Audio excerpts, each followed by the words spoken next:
Hey, what's going on, everybody? NCS Master back here again for another video, and doing something a little bit different for the Nintendo Direct this time. I was originally going to do one of my typical reactions, but unfortunately, due to some audio mixing issues on my new laptop, the reaction video didn't turn out all that well. Just to give you an idea, you could barely hear me over the actual video. So instead, I have brought back SpaceKingScot and Flameguy21 here, and we're instead going to do a full-on post-discussion of the Direct to give our general thoughts and opinions on it. So how are you guys doing? I'm doing okay, I guess. Nintendo community on Twitter is insufferable, but what else is new? Uh, I had a fun time with the Direct for the most part. I mean, there was a few points that were dragged, but the stuff that I'm a fan of, I got, so that's cool. Just got back through Splatoon hell.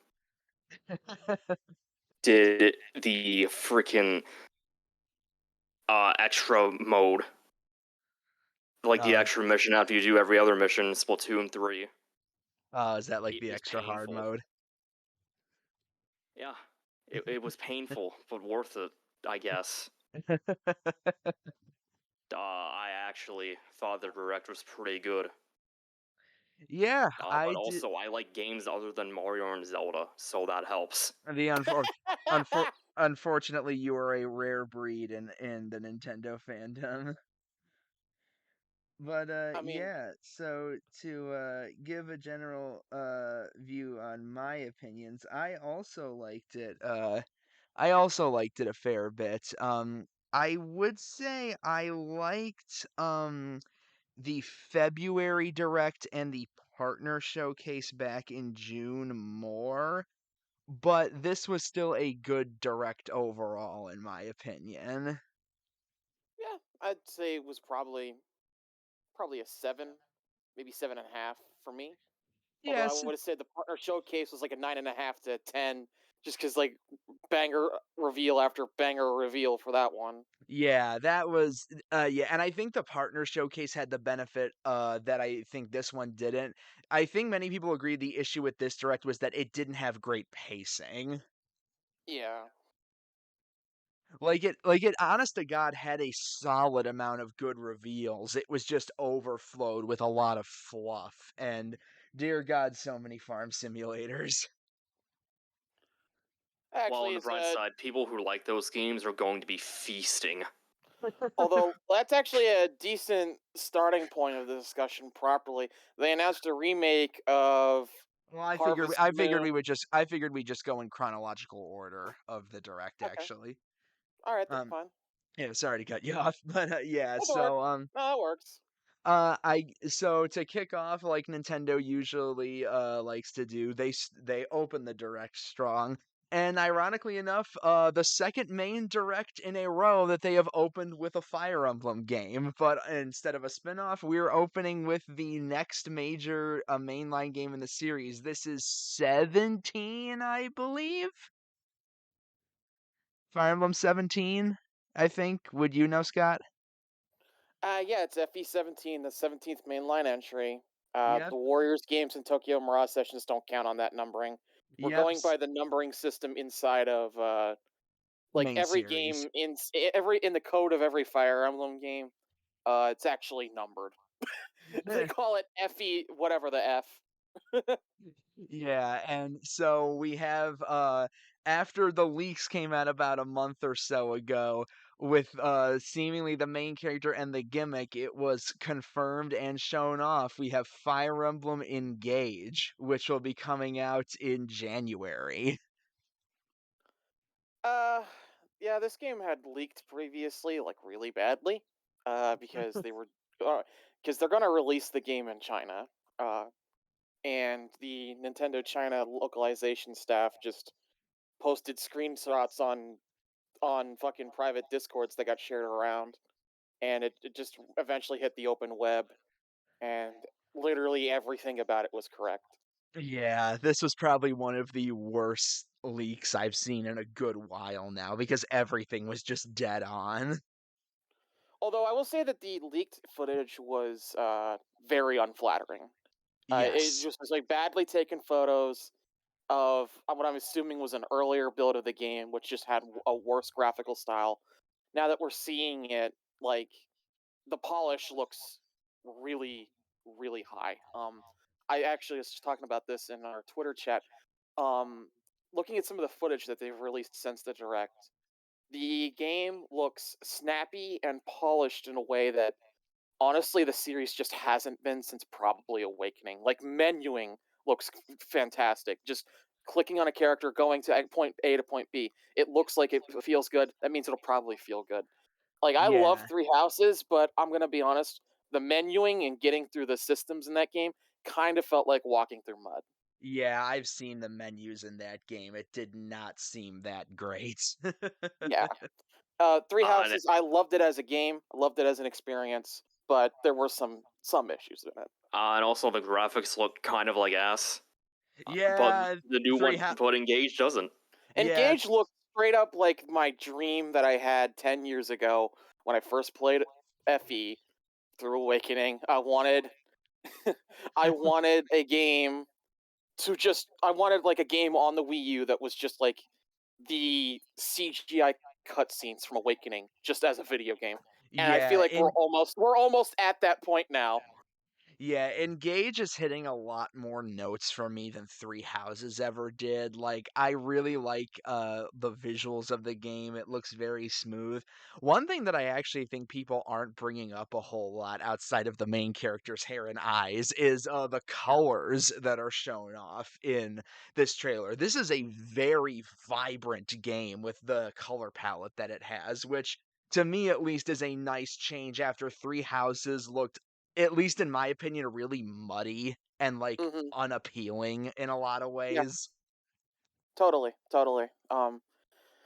And it's just good to have a Fire Emblem game on Switch that doesn't graphically look like ass because we went from Warriors, which was literally had like default assets in it, to Three Houses, which was just a barely an improvement, to Three Hopes, which is again just a marginal improvement to this. Which, yes, finally, this looks like the console HD Fire Emblem game that the series deserved, at least in terms of presentation. Pokemon Fire Emblem Bro Handshake eventually getting better graphics.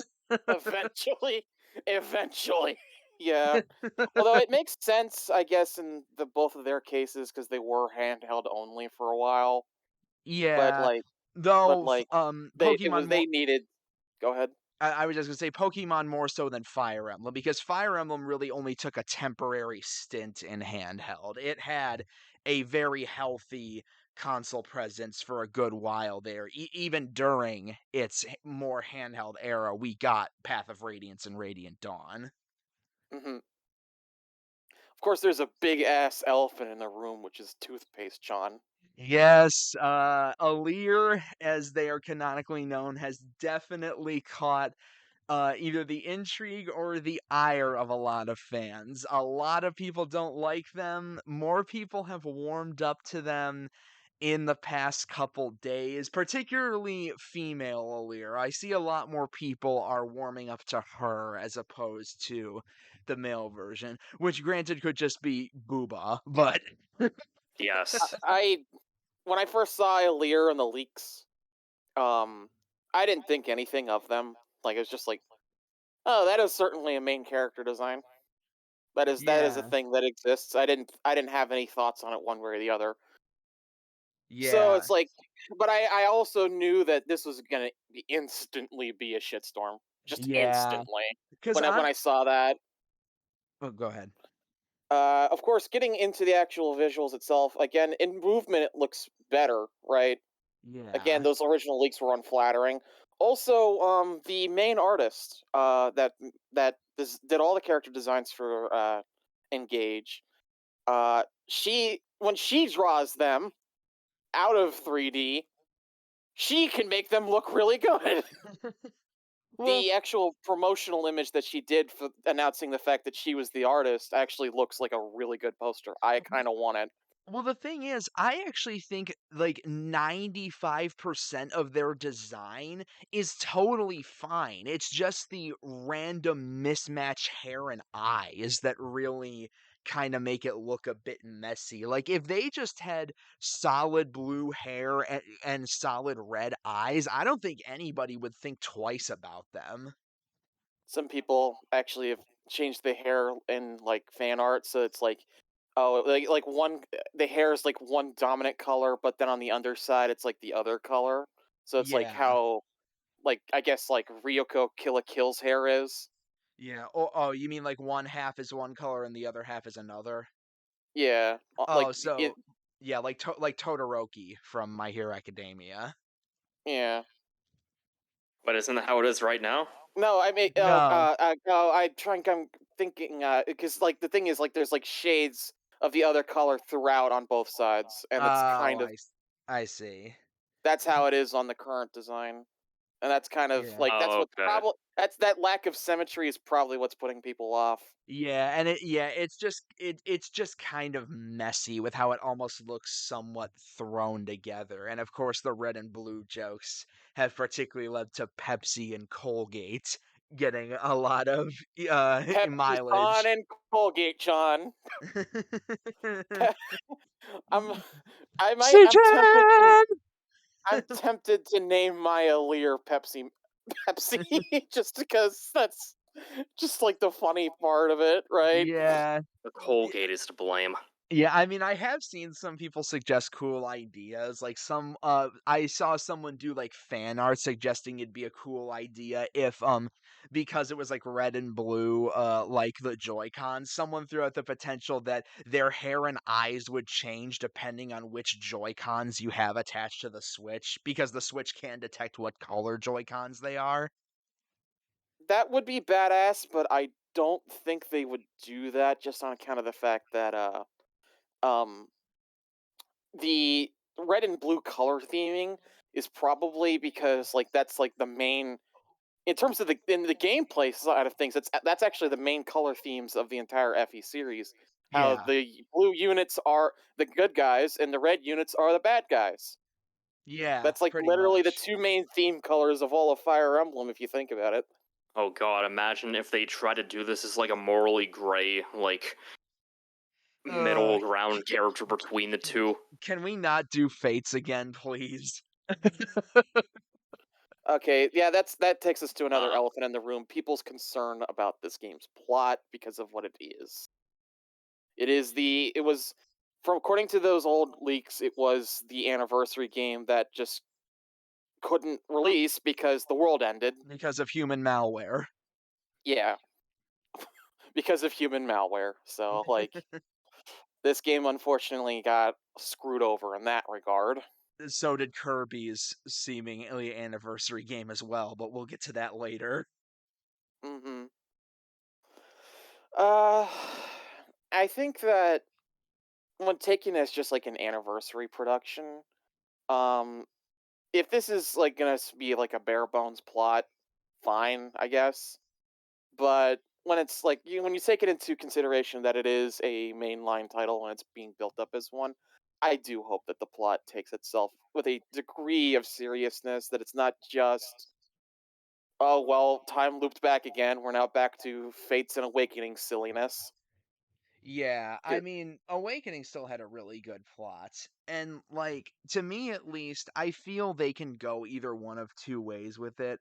Either tell a really good story, or if you want to tell a simple story, that's okay. But given that the premise of this game is bringing back and summoning like all the old heroes from the older Fire Emblem games, just go all in on the fan service and just let us have like a shitload of support conversations between those old lords who've never interacted before. Mhm. Actually, this seems like it seems like Marth just straight up is a main character in the Because of plot based course on the he fact is. because he's on the poster, he's prominently in the trailers, all of that. Even though at this Like, point it almost feel like Ike would be the more appropriate choice given his place in the fandom.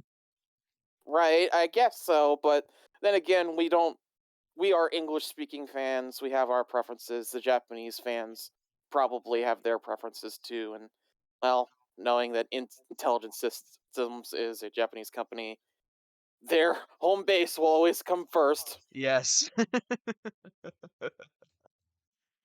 But yeah, I'm glad at least they're not going like the heroes route with this game because that's what I was really worried about. I was like, oh god, this I hope like this I didn't think it would have microtransactions, but it's like that worried me for a bit there. But now that I actually see it, it seems like they are giving it like respect.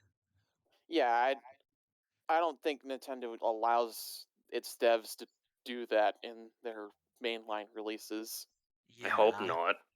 I hope I mean, not. like Xenoblade 2 literally had gotcha baked into its game systems. Like you could have just say buy core crystals on the eShop, and it would have been right there for people I, to do, and it wasn't a thing. So I mean, well, that I'm gonna guess that you don't buy Yeah. emblems off the eShop for this. well, If that you just makes do, me.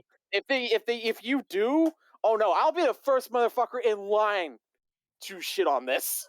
Oh yeah, absolutely. Well, I kind of have a feeling you won't even have to like randomly get lords. I feel like most of the big ones you're gonna get through like story progression or something, Right. I Hopefully. mean, we see early on the first two that you seem to get are Marth and Sigurd. which makes sense. And I well, hope that, like, considering that the other leak, that the leak that had this mentioned that Intelligent Systems' next production is Genealogy of the Holy War remake. Here's to hoping they just use this opportunity to like introduce the Japan-only characters to a wider array of people. yeah, I mean, I imagine that's a big reason of why this is happening because they probably might want to start bringing over a number of the earlier Japan exclusive games that never got a proper Western release for decades. For Hey sure, for guys, sure. there's games prior to Awakening. Yeah, I mean, I'd be totally down for a Genealogy of the Holy War remake, although that did get me thinking, if that ever gets announced, I'm totally posting on Twitter like that happy and then shocked reaction. Oh, cool, Genealogy of the Holy War remake realizes we're getting the Battle of Valhalla in full 3D HD. Oh God! Oh no! that I've just heard that it gets really dark. I don't know much Yes. about the game. That is the darkest, most brutal, most fucked up moment in the entire Fire Emblem series. Nay, probably top 10 darkest moments in RPG history. I would honestly say when that game came out, it was the darkest point ever put in a video game period when the game When it originally came when it came Yeah, when it out. came out. Yeah. Yeah, no spoilers, because if that happens, ooh, people are gonna want to experience it themselves. Although with how violent genealogy is at points, I do wonder, does Intelligent Systems tone it down for its newer audience? I I hope really not. hope I not. really sincerely hope they don't. Yeah, Like, same. I mean, I've wanted Nintendo to just bite the bullet and start being more open to making M-rated first-party games in the first place. I mean, I think a genealogy remake absolutely would be. It probably would, like, if it's 1-to-1 with how it was in the past, but now it's in full 3D and I mean HD visuals, right? Like all of that's just plain to see. I think it would probably end up with an M rating. Yeah. But yeah, with Engage, it looks really cool. The summoning heroes gimmick looks really great, and it's looking like we may get the villain doing the inverse and summoning the old villains from the past games as well, which that'll be really awesome if that ends up coming to fruition. Yeah, Um, but yeah, I'd say overall we're all pretty excited for that one. Yeah, And Flame over. probably. Flame over there's been a little bit muted on the discussion of that one. You got anything? You got any concerns, man? I just don't want path splits again because they're exhausting. You yes, know what? I think that they might not exist. I honestly I agree. That's the entire reason why I still haven't started Three Houses because I know how long that playthrough is gonna be and it's like daunting as hell. Honestly, when it comes to Three Houses, just pick the route that you want and then commit to it. You don't have to play the others. Like Okay. Yeah. just YouTube the cutscenes for the other routes if you really are interested. Okay. Yeah, I'll probably end up doing that. But I, yeah, I don't know. I feel like it was fine with Fates, but with Three Houses, they just overdid it, considering how long the game is. Mm-hmm. yeah, I don't think there's gonna be route splits for this one. I don't think yeah, there will be because I feel like they would have mentioned that in the reveal, wouldn't they have? yeah, I agree as I well. mean, you just think. But yeah, so I think we've said our piece on that. So moving on to the next primary thing we could give discussion to. Fatal Frame is getting another game over here in the West. Fatal Frame Mask of the Lunar Eclipse. Okay, I gotta look this up. Hold on. I keep getting forgetting what version, which numbered entry this is. I know it's one of the older I games. think this is 4. I think this is the 4th game. I could be wrong, but I vaguely remember this I being could have Fatal. sworn there was more than four. But I don't really know much about them, Well, I don't Like honestly. a highly critically acclaimed horror game by Tecmo Koei. You yeah, well, like for whatever strange reason, Nintendo kind of adopted the series as yeah. Yeah, as does a it Yeah, I think Nintendo owns the rights to Fatal Frame now. no. They got whatever contract Koei had. They got out of it. It's Oh, multi-plat okay. now. Again, the only one that Nintendo completely 100% owns is the spin-off, which is the 3DS Spirit Camera game. I see. Yeah, it's the fourth one. It's the Wii only one. It was Yeah. uh it was Japan only. It's being remade. Mask of the Lunar Eclipse. And like apparently it was very well received over in Japan and like a lot of people like just straight up just hacked their Wii to be able to play it back in the Yeah. day. Wait, so Yeah. this one's a remake? This Yeah. is a remake of the Wii game. Yes. Oh, Yeah, and honestly, like it looks good. I might pick it up. The only issue is for me is that and they did the same thing with Maiden of the Black Water. For some reason these aren't getting physical releases. Might be they're just so niche that they can't justify putting it on a I cart. think I nah, think you probably just a might budget thing. I think you might be able to get them through Play Asia, but other than that, it's like, I because like I want to buy these games physically, but it's like no, they not giving me the option because of course they're An not. interesting cornerstone of Tecmo Koei and Nintendo history. I just don't do horror, so it's not for me. Yeah, Although I'm not into horror games either, so I know there's a horror head in our server, and I'm sure that he'll probably enjoy this game though. Yeah, I'm not an overly big horror guy either, but I have a lot of respect for horror video games, so I can acknowledge when one looks pretty good and maybe even give it a shot eventually. But moving on again, more to something that I think we could get more discussion out of. The first major wave of Xenoblade 3's DLC is coming out soon with that brand new hero. There's also the challenge mode, which is probably a lot more significant content than the hero, truth be told. Because Yeah. XC2's challenge mode was pretty much it just went on forever. It felt like it was Yeah. like hundreds of hours of content in that damn thing. Yeah. And I don't know though, because it looked like each of the heroes, like they're not just like, oh, here's a new character for you to play with. They are getting their own narrative Yeah, storylines. they do. The way that the structure works in Xenoblade 3 is that you have the hero quest, which is like maybe like 45-ish minutes to an hour of content usually, and then you have the Ascension quest, which is the same thing, which you get after you've maxed out the class with one of your characters and I then done some see. shit in their colony. Which also, yeah, considering that this is a new hero, does this new hero then introduce a new colony in the overworld? That's a question. Or Yeah, is we'll have to um, is see. Eno just some bum? I don't know, maybe not necessarily, because there were like 5 or 6 heroes from like one place in the game. Yeah.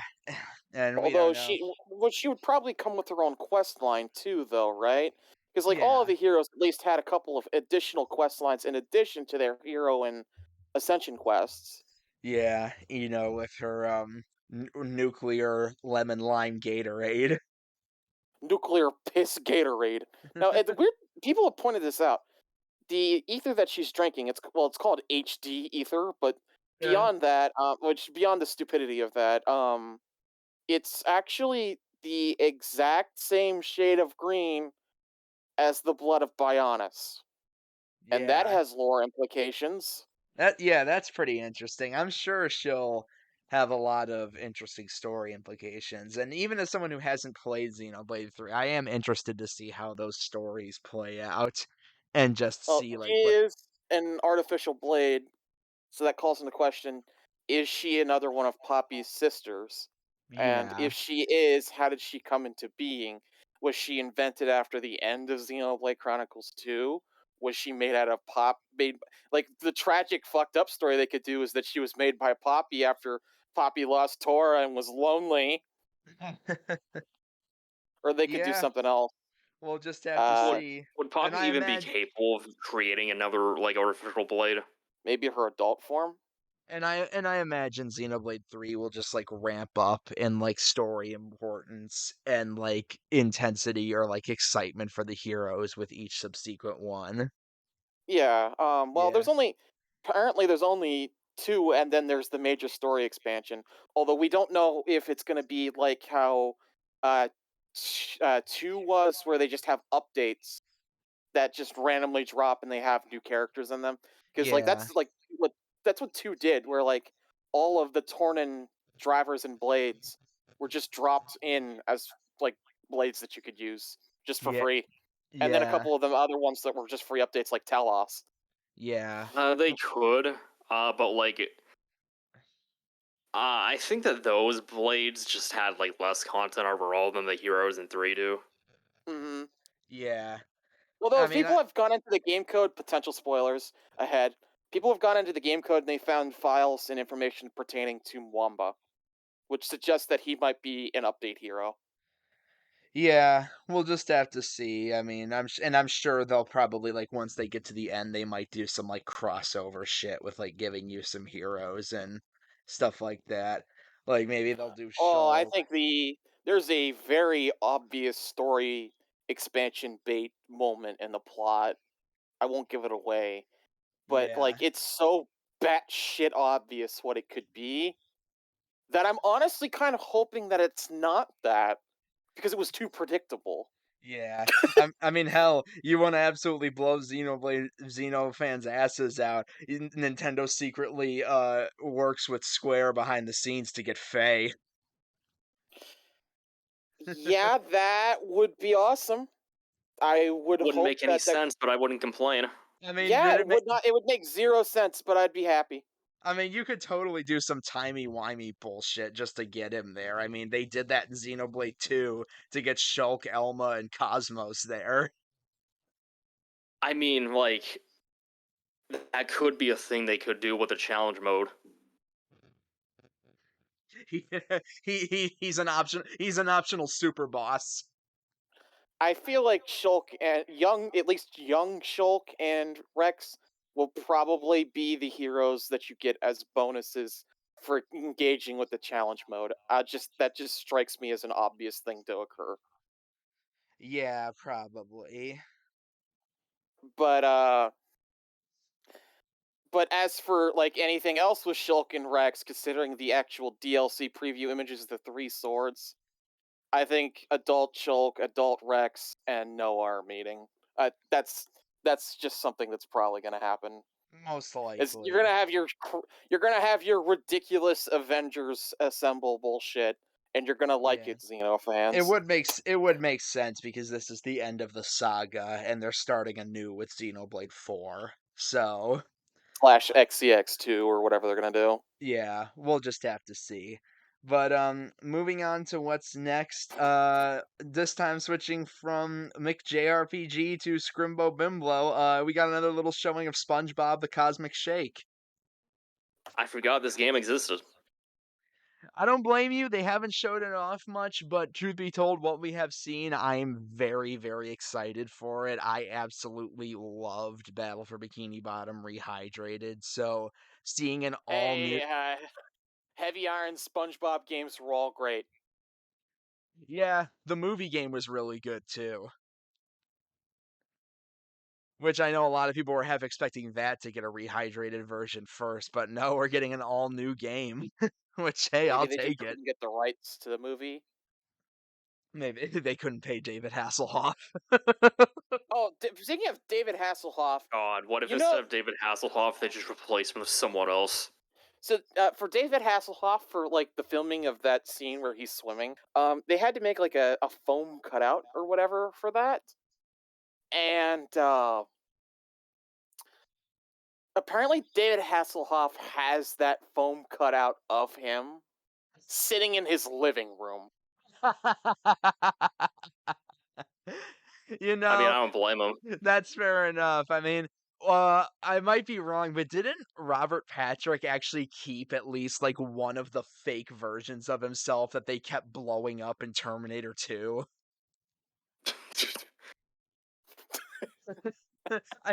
I I I think he might have done that.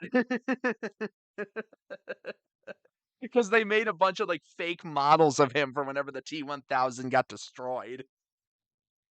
Bruh. Okay, but Yeah, we're so the whole thing with that, I think that there might be too much trouble for the dudes at THQ to get the rights back for a movie game. new a new movie game remake. So I guess it just makes sense. Although I want considering that Heavy Iron SpongeBob was part of the Heavy Iron Studios SpongeBob games were part of my childhood. I kind of just want this style of SpongeBob games to just go on forever. Like I fucking love these games unironically. Oh, Like yeah, I you don't agree.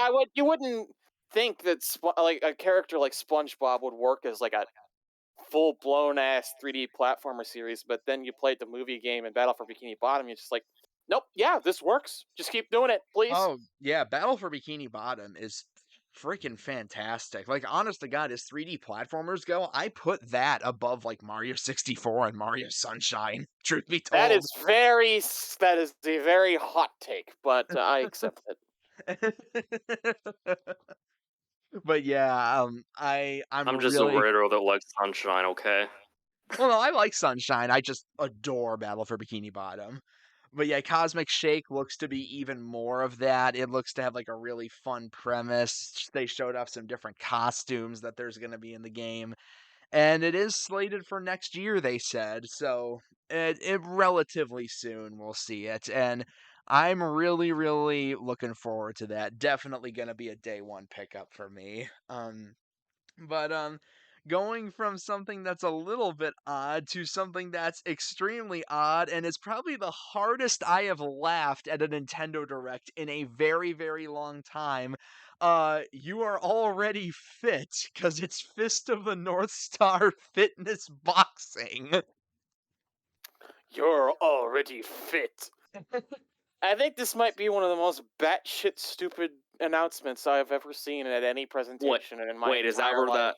that? Wait, is that where that "you're already dead" meme came from? Yes, that's Fist of the North Star. Oh, Yeah, Fist of the North Star. You are already All dead. right, so if all I know is that this anime exists. I know literally nothing it about is it. the okay, so if Dragon Ball Z is the grandpa anime, then fucking Fist of the North Star is just like motherfuckers got 2 feet in the grave anime. This Fist of the North is Star just can Fist of the North Star can almost be somewhat seen as a unofficial precursor to JoJo. Like some people even call it JoJo Part 0 because of how much it's obvious JoJo took inspiration from it. and then there's also just like the fact that it just influenced the entire genre. It's a very Yeah. iconic series. It's turning 40 years old next year. Uh, it got a full ass major video game by RGG Studio, the Yakuza guys, a few years back. Yeah. I heard it's And pretty I good. kind of, it's actually supposed to be really good. I just wish I know that this is like the meme factor with this isn't cool, but like I'm not gonna lie, I really am disappointed. I want a new game like that. I think Ye- Fist of the North Star deserves it. Oh yeah, I totally agree. And I definitely should pick up Lost Paradise at some point because I've also heard it's It's so very good. Yeah, It's so good. I have heard it's very, very good, and honestly, I didn't even know it was made by the Yakuza guys. I knew it was basically Fist of the North Star Yakuza, but I didn't know it was actually made by them. But yeah, like, but this fitness boxing, I haven't had any interest in fitness boxing, but this is one of those things that's so stupid. I absolutely love it. And especially if this gets a physical version, I am more than likely picking it up. Look at this. I paid money for this. It's beautiful. Yeah, I mean, shit, I would take that over regular ass fitness boxing. Oh god, Nintendo's really made 2 fitness boxings and a spin-off of it, but we still can't get a Punch-Out on the Switch. Like, come on. Really? So obvious. But, yeah, I mean, I guess not much we can say, like, Fist of the North Star fitness boxing, it's memey, it's hilarious, and it's stupid in all the best ways. But, moving on from that, we finally got more news on the Front Mission remakes, which were revealed much earlier this year. Getting to see both 1 and 2, and honestly, they look pretty damn good. Yeah, I don't have anything to add on to that. I Real know nothing about these games. Yeah, I mean, I've seen a fair bit of them. Like, I know they're pretty well-known Square Enix games from the PS1 era, and they do have a lot of fans, like being a strategy RPG. And they, honest to God, caught my eye. Like the overall look of them, the way the gameplay, especially two. Two looks shockingly very good. And I'm more than likely gonna be looking into those and giving them a shot. And the thing that actually made me laugh even harder was, they announced, 1 and 2 in the last direct, showing off 1 and then saying, "We're also making 2." And then they showed both 1 and 2, and now they're saying they're already planning and making a remake of Front Mission 3 as well. I'm Like sorry, I have nothing to add to this. like, this I whole just don't know. I don't know anything about these games. All I like know is like Mecha I Fire mean, Emblem. good for fans of these games. Have like fun. this I'm whole glad that Square Enix, though, I will say that as glad that Square Enix is looking at their PS1, PS2 era games and just saying we should do something with these. this whole trilogy is getting like a third remake before the first one's even out. Jesus Christ. But moving on. Let the farming begin because first up we have Story of Seasons: A Wonderful Life, which I guess is actually a remake of one of the older Harvest Moon games. I actually didn't know that at first. Okay, at least this one is a game I've actually heard of. Yeah, for those who don't know, Story of Seasons is basically, well, not even basically, it is Harvest Moon.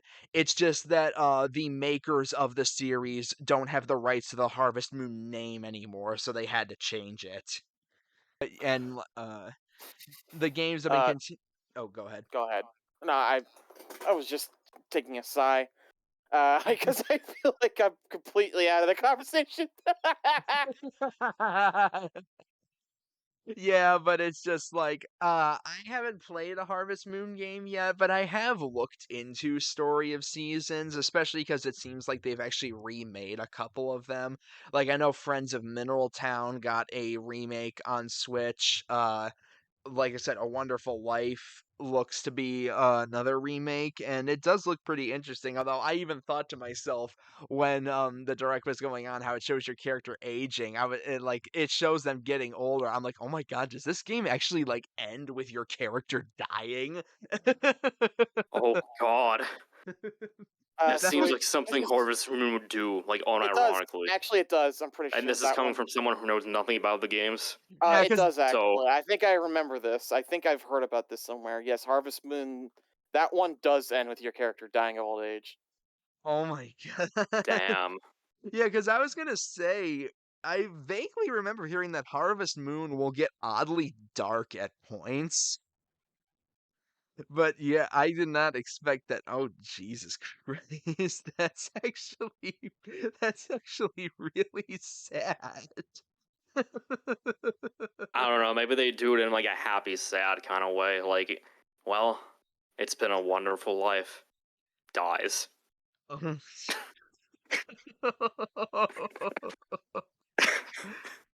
Oh dear God.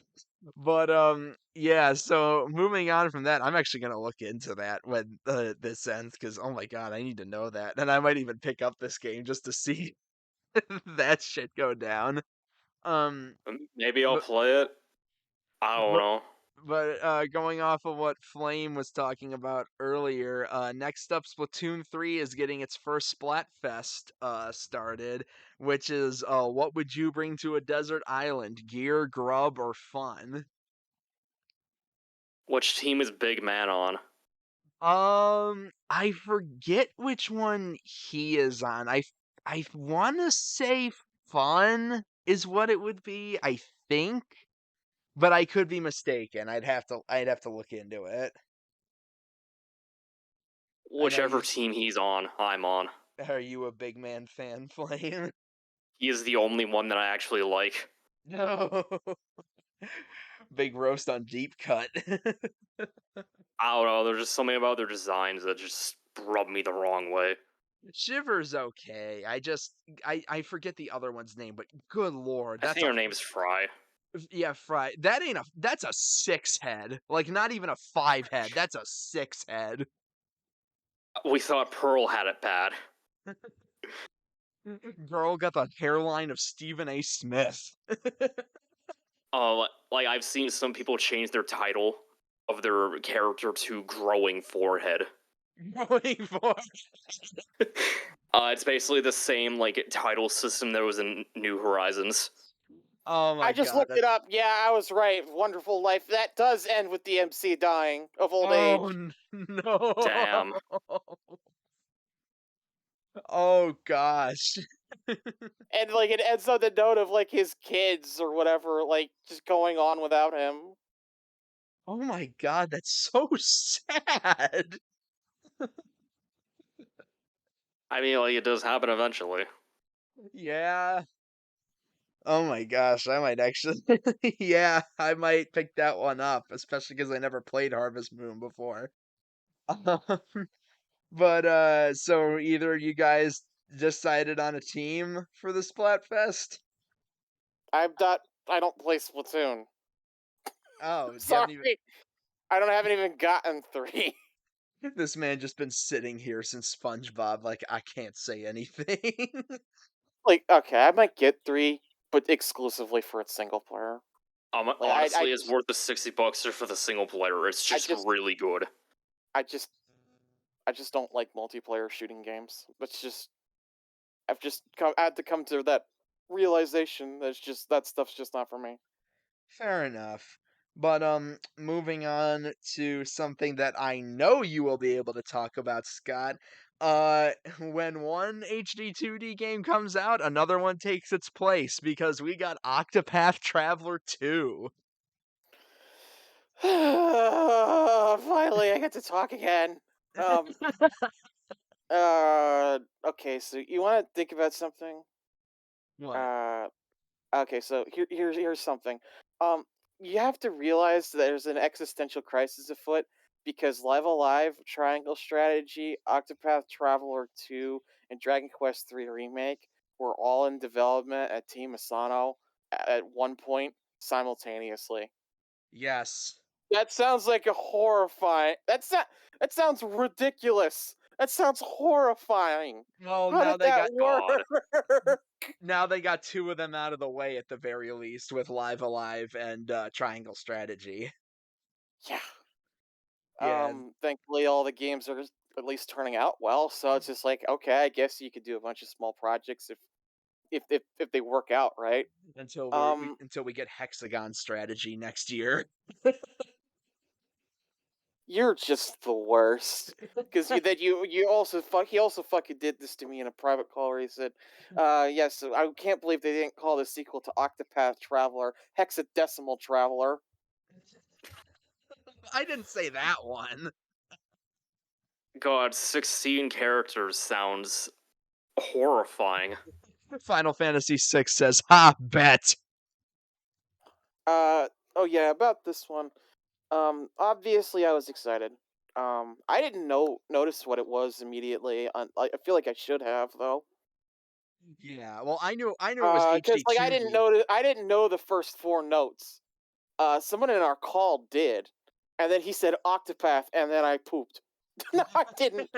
I might as well have though. Yeah, I mean, Uh, I don't know uh, I don't know the music of Octopath very well because when it said Square Enix at first, I was like, "Oh, it's they're showing Harvestella again." But no, it's HD2D again, and yeah, Octopath 2. I did not expect a direct sequel to that game. I guess it makes sense though. I mean, they made the mobile game, and you know, they addressed the possibility of a sequel. Like Sano said, it Yeah. would be difficult a few years ago, but I guess he didn't entirely rule it out. And I mean, we looked at the press release information about the game, and they're addressing some of the criticisms that the original title had, such as how like the characters just kind of they're just going on this adventure together, but they didn't really interact a whole lot outside of like tale style side conversations that you could engage in. As for this one, it seems as though the narrative is more interweaved together in a more organic fashion, and that's Y great. That's something I want to hear. yeah. Then other criticisms, people found that the game was just like it relied too much on it, just like standard fantasy fare. So this one just moving it forward to like the steampunk era, and that sounds really cool, like Yeah, and really even cool, very and even inspired. yeah, and you're also getting seemingly to get like a bigger mix match of like the characters because like there's like a steampunk aesthetic, but like some of the characters like there's a samurai and like a beast hunter who are also Hmm. like two of the characters, so there's some good diversity in there. Also, I guess it's interesting that they're not connecting the story at all to the original Octopath. They Yeah. straight up just said it's like a new world entirely, which is, I guess, to some people that might be disappointing. But then again, I guess to my understanding, the mobile game does actually connect to the original game. Yeah, and I mean, if we're being real, like most RPG series don't have an overconnecting world and narrative. Like, honest to God, the only two off the top of my head that immediately kind of do that is Kingdom Hearts and to a lesser extent Xenoblade, because even Xenoblade has different worlds with each game. Hmm. Yeah, uh, I guess that it works though, and it also this is interesting how Octopath is kind of being set up as a new major-ish IP for Square, given that Mm. it would go on to sell 3 million copies. Yeah, it was a big success. They probably made more money on Octopath than they made on like almost any other title this generation, save for Nier. Yeah, Like well, Square remember Enix when is the kind of a when they go oh, ahead. sorry. I was just gonna say when the game first came out, they literally had like shipment issues because so many people wanted it physically, but they were like, "Oh shit, we didn't send out enough copies." Hmm. And that suggests to me that Square Enix just realized that they actually had something great on their hands at that point. Yeah, I think that it's a good thing that Square Enix recognizes that there is demand and strength in turn-based RPGs because for a while there they kind of just shied away from the shit. And I yeah, think that it's a good thing that they're like touching base with their roots in that regard. There's also yeah, just an element of how like I was trying to say there, they probably made more money on Octopath 1 than they made on just about anything else for the rest of the generation. Why? yeah. Because Square Enix just keeps like it's just like a bomb factory. They make bombs. It's the SpongeBob joke. And Square Enix or Bethesda? like even like if you think about like Final Fantasy VII remake, that game sold 5 million, like something like 5 or 6 million I think copies. it was like Okay, 6.5 million. okay. Then think about this for a second. How much money do you think they spent trying to make that game, though? Ugh. Did they make any money at all on FF7R? Yeah, That's a legitimate question. there's a As for non-zero Octopath, yeah, go ahead. there's a non-zero chance that Live Alive may have made an easier profit than FF7R. Even with That's a, so no wonder they're doubling down on HD2D. Yeah, I mean, dude, this is like the 5th HD 2D game we've gotten in like 5 years. Because like when was Octopath was first revealed in 2017, right? Hmm. Yeah, so in 5 years we've gotten the Octopath duology, Triangle Strategy, and now remakes of both Live Alive and Dragon Quest III. Like they're going all in on this. I'd imagine these games are a lot cheaper to produce, just from the graphics alone. Yeah, which I am not How they can complaining just about it. make a bunch of like pixel art textures and everything. Yeah, which I'm not complaining about at all because even though it's cheap to make, these games are absolutely gorgeous to look at. Like I've said it in a couple times, and Octopath 1 will look good in 10 years. Can we say that yes, on just about any other game that was released in 2017 that was hmm realistic? I don't yeah, think so. the HD 2D games are gonna age like fine wine. It's like because honestly, sprites in general just age better than 3D models. Like many SNES games, you can tell they're older, but they still look very good. Yeah, that's absolutely correct. Yeah. Might just be because they were closer to like drawings and stuff. Yeah, Yeah, that's certainly an element of it. yeah, and I guess it is pretty appropriate that this game would be announced right after, we just got Live Alive, because especially after that game came out, people were like, "Wow, Octopath really took a lot from this game." It's pretty evident how much Live Alive influenced Octopath. I hope that I hope it all works out for Team Asana with Octopath 2. I think I that it will. Oh, yeah. I think they can push it even further than before. Yeah, Especially especially considering because we're starting multiplat this time with this game. yeah, it's on everything except Xbox. It's Which gonna be of on course it won't be on Xbox. It's gonna be on Switch, Steam, and both the PS4 and PS5. So it's definitely gonna have a larger reach than before. Um, so I imagine the majority of sales will still be from the Switch because I think that's where a lot of HD2D fans mainly reside. But Yeah. I definitely think they can make a profit off of at least the PlayStation version as well. Yeah, I'll probably buy it on PS5 for the 60 FPS. Yeah, I I mean mean, it's a I'll still get menu it on based Switch. game. I'll still get it on Switch just because I want to have it paired with the rest of the HD2D games. But and we'll see like what other HD 2D games they make going forward. Like, people have thrown out what other remakes they could do. Lord Almighty, what I wouldn't give for an HD 2D Golden Sun remake because God, if you give me an HD 2D Golden Sun that looks just as good as Octopath 2, I will actually die. Same, same. Even bigger Oh. brain. They I make could an H HD 2D remake of Dark Dawn and completely change the art style to make it look a lot better. HD 2D Xenogears with disc Ooh. 2 with disc 2 actually having gameplay now.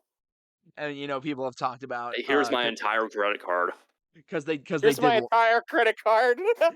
because they did Live Alive, people have talked about them doing other games that never got properly localized, like giving us Bahamut Lagoon or Terranigma, and like I'd be all over that. I'd be like that, like white on rice. I think that for that all kind of stuff that comes down to Dragon Quest 3 remake. That is the sink or swim moment for HD 2D as a work of art and Yeah, a major product. Please yeah. release it in English. I am very interested in it. Oh, they will. Yes, Dragon They will unquestionably release Dragon Quest III remake in English, no doubt. I'd imagine they're just taking longer with it because they know if they screw it up, people will never live it down. Oh no, this is literally Yeah, Dragon Quest III Remake is the highest profile thing for HD 2D by far, and Yeah, that one needs to fucking explode. yeah, They're looking for like big money for that one, and yeah. I think they might have it on them. Yeah, I think so. Key point though, they have to put it on Switch because if it's not on Switch, you are pretty much losing the Japanese market for that game, which is cutting out like at least 70% of its sales. Pretty much. But I guess we're good to move on here. yeah, TLDR, very excited. Also, I don't have $180 for that fucking collector's edition, Square Enix. For love of God, he's just like, I have to sell the old Octopath. I never got Octopath One's collector's edition either because it was $150. Mm. Not just the game, but also your left kidney. Oh, Also, you're to Or my right, your understanding, choice. Octopath Collector's Edition, the first one, that's one of the rarest pieces of Switch bullshit that you can own. Jesus. But yeah, just continuing on to another game. I don't think we'll mention much about, but I just wanted to mention it because of the running gag of this direct. Yet another farm simulator with Fae Farm. Looks like a fairy tale farm simulator, and it's like there were I so do many. not care. I respect farming sims games, especially now because it seems like I'm going to be forced to die alongside them fighting off all of the Mario and Zelda zealots. But fuck me. Just to borrow the TF2 phrase from Soldier, unless it's a farm. Ugh. Oh boy. But Look, I'm sure that there's someone out there that is very happy about this, and I'm happy for you that you're happy. But yeah, I but not for me. for something else I think we could get more out of. Didn't expect this. Another Theatrhythm game. Theatrhythm Final Fantasy Final Bar Line.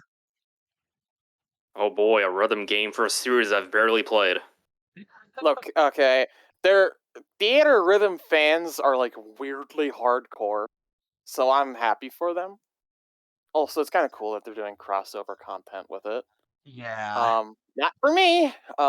You But don't like rhythm games? again, yeah, I'm not a rhythm guy. But Uh again, Nintendo fans hate. They just kind of lump now RPGs, farming sims, and rhythm games together because like these were the three pillars of niche gaming.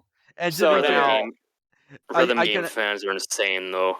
I can understand people getting obsessed over this series because it's music by Nobuo Uematsu, and that man is like God himself is writing the notes on the sheet. So, oh no, he's probably the greatest video game composer of all time, except maybe Koji Kondo, but that's So beside he's the point. so he's the guy setting the piano on fire while he's playing. Oh, yeah, unironically, like, or arguably Yoko Shimomura.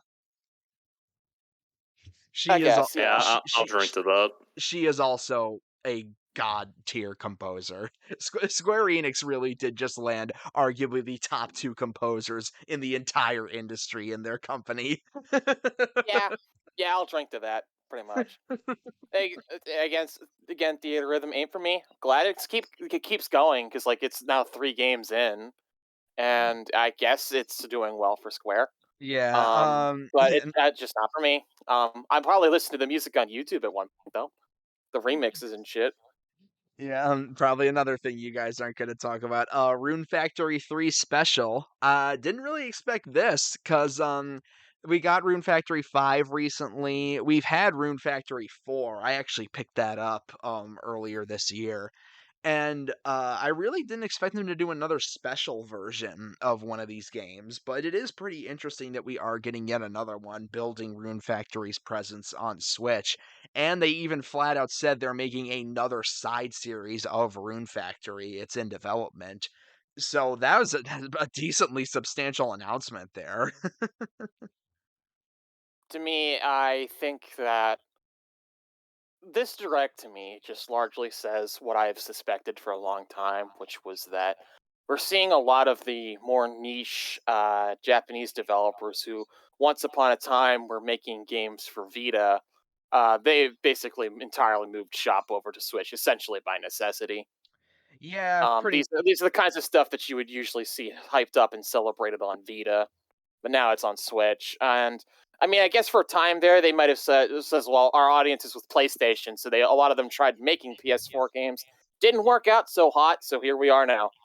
Yeah, pretty much. But I mean, I am glad to see this sort of kind of community cultivating now on Switch. And I feel like if you were to play any farm simulator, Scott, you'd probably like Rune Factory because it also has some more RPG elements in it outside of just the farming. My partner, my girlfriend, she got it and she liked it. I Yeah. haven't tried it yet though. Yeah, because Rune Factory is a spin-off of Story of Seasons slash Harvest Moon. Um, but yeah, Oh, so they had two. They had two in the same direct. Okay, yeah. okay. That I guess that makes sense. That then why that kind of feels redundant. Yeah, I mean, at least I think I'm pretty sure it is. Yeah, I believe it's a yeah, it is a spin-off of Story of Seasons, aka Harvest Moon. Huh. Yeah, Rune Factory is a lot more like Stardew Valley with how it also has RPG elements in it. Um, but to continue on, something you guys can probably comment more on. We got the next big wave of N64 NSO games coming. We've got the likes of Pilot Wings, the original Mario Party trilogy, Excite Bike, 1080 Snowboarding, and biggest of all, GoldenEye's coming back. That's a solid Well, that's enough frozen lineup. over. That's a very solid lineup, and I think that it does again increase the value of the expansion pack. Yeah, If you're like me, you don't own Octo expansion, you don't own the Mario Kart 8 DLC. Um, then it suddenly becomes a very enticing offer. With all yeah, this shit piling up. yeah, and especially now that Nintendo, can you do me a favor and add the Fire Emblem Three Houses DLC to this? Because I don't own that either. I'd like it. oh, you don't? I Wow, yeah, I I didn't. know that sounds like blasphemy for me. It's just I was after Blue Ryan's route. I was like, all right, I put like 150 hours in. I'm good for now. That you know what? That's totally fair. But yeah, like, and Playing it either. I was kind of hoping for GBA NSO to be revealed here, but this was a solid enough lineup for the N64 that I really can't complain. Especially if like the Mario Party trilogy has online functionality for it, that's gonna be like, mwah. I'm pretty sure I'd imagine it would. All the every other games do. multiplayer NSO game has online functionality. Yeah, that'll be great, and especially with like GoldenEye being able to get on there. Between that and like Banjo Kazooie, you know, it's got a lot of people thinking, oh, we could get like Banjo Tooie, Diddy Kong Racing, Jet Force Gemini, Blast Corps, like the Hey, whole. let's not get ahead of ourselves. It's gonna be they know that people want the rare games, but these are gonna be like a once or twice a year venture. We're not gonna get like an update at some point where we just dump a bunch of rare games. Like Nintendo's gonna continue the drip feed. Probably for Here the is rest half of of the Switch. N64's library, all at once. You know what? If they did that, I take back everything bad I ever said about NSO at that point. If they did Honestly, that, but they won't. They won't. Yeah, honestly, not wouldn't complain, but they won't. honestly, though, they're already kind of reaching that point because especially after this wave concludes, they've got like a major chunk of like all of the N64's biggest games on NSO because the N64 did not have a big library. I Because mean, like by half the the end, library was rare. yeah, because like by the end of this, we'll already have like Mario 64, both Zelda games, F-Zero, Kirby, all the Mario parties, Mario Tennis, Mario Golf, Pokemon Snap, Pokemon Stadium, Stadium 2, GoldenEye, Pilot Wings 1080, Wave Race, Excite Bike, like Dr. Mario, Sin and Punishment. Like we've gotten like I'd say a good 70% of the N64's most high marquee titles after this wave. I could, if we start going into more niche stuff, I'd like to see Bomberman 64 and Goemon, Oh yeah. Bomberman 64 I could actually see as well as because Mischief Makers. Yeah, I could actually see Bomberman 64 because you know, we had Super Bomberman R as a Switch launch title, and we got Super Bomberman R2 coming next year. So I actually don't Harvest think Moon that one's out of the 64. question. Can What? we get Harvest Moon 64? Um, Don't that you mean one, Story of Seasons 64? that Yeah, one. that would maybe that one. Okay, so all right, I need to go through the history here with what the f happened to Harvest Moon slash through slash Story of Seasons, because it is a textbook example of a disaster in fucking slow motion. Oh, now Okay, we're so doing this. because if you don't, for the people who don't know, fucking it was originally developed by I do believe it's fucking It was like Marvelous, but like Natsume published it in the West. yeah, Natsume published it in the West. They had the license to publish it in the West under the name of Harvest Moon. Okay, but the thing is, the Story of Seasons guys, that's how it was always released and named in Japan. Uh, they basically broke off the partnership, and then Natsume took the name of Harvest Moon, copyrighted it for themselves, and then produced their own farm sim games without the original developers' involvement, effectively stealing the brand that they had built up, And if forcing the and from and what I confusing people for a decade to follow. yeah, and from what I've heard, the Natsume made Harvest Moon games are all pretty terrible. They're all ass, all of them. And thus Stardew Valley was born. Yeah.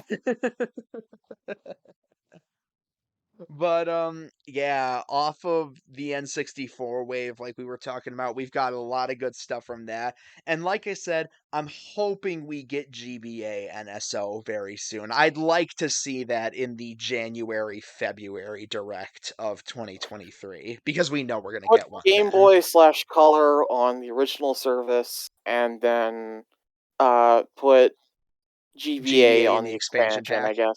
I guess that would work out. Yeah, that'd be fine enough. I could see that. But moving on from one update to another, we got the next update for Mario Strikers, adding a bunch of new gear and two new super highly requested characters. We're getting both Pauline and Diddy Kong added to the game, so that's pretty sweet. Finally getting Diddy Kong back into the spin-offs. Does anyone Neat. even still care about Mario Strikers? I mean, Battle League gameplay-wise is a very good game. Like it's a very, very fun Mario spin-off. Oh boy. I'm happy for people who are still playing it, but that I was never one of them because of the structure that it launched under. Yeah, I won't lie. Like, I'm not the biggest fan of the update model either. I think I like to judge them when they're all said and done because, like, I can understand a lot of the complaints people have with Mario Golf Super Rush. Like, that game has a number of issues. But, like, I actually think people give Tennis Aces too much flack. I genuinely think with all the updates, that's unironically one of the best standalone Mario sports spin-offs we've gotten. Like, Tennis Aces is really good. And I feel the same way about Strikers Battle League. I think once all the updates for that come out, we're looking at a whole package of a super high quality Mario spin-off game. I think that's going to be the same way as Tennis Aces. Yeah, I guess. I just wish that the game had launched in a better state. Um, Maybe I'll get it like maybe on the next update or whatever if they keep like supporting it long term. Hopefully, Yeah, I can understand that. I feel like I would be better off like waiting for updates to pile up before I took took in the plunge. Yeah, that's totally fair. And I guess if that's all we really have to say for that, moving on to another RPG series, well, one bit more niche, but one that's definitely been making headway in more recent years. Atelier Ryza. Ryza's getting a third game, and seemingly the last one for her branch of Atelier. I will Um, I will play these games eventually. yeah, I never hear anything but good things about this series, Yeah. and I want to give it a shot. I have peers in the JRPG community on the Twitter community for JRPGs that bitch at me to play these games, and I probably will. I should. I admit I should. But I'm still grinding away through Mega 10 hell, so it'll be a while before I pick up another major like long form JRPG series. Yeah, But I'm happy for people who love it, and I might be there someday. Someday. Yeah, I actually did pick up the first game very recently, and because I have a fair bit of disposable income right now, I actually might go ahead and order the second game as well, just because it's probably going to get a bit pricier once the third game comes out. Because that's slated for actually I looked it up to spoil another game that we're going to talk about here in just a minute. Ryza 3, Octopath 2, and Kirby's Return to Dreamland Deluxe all come out the same day. Jesus Christ. Oh God, this is a disaster. Who thought Unle- this was a good idea? unless something gets delayed, they're all coming out February 24th. Some, okay, Nintendo and Square are playing fucking chicken here. Do it, Koei. Do it. We dare you.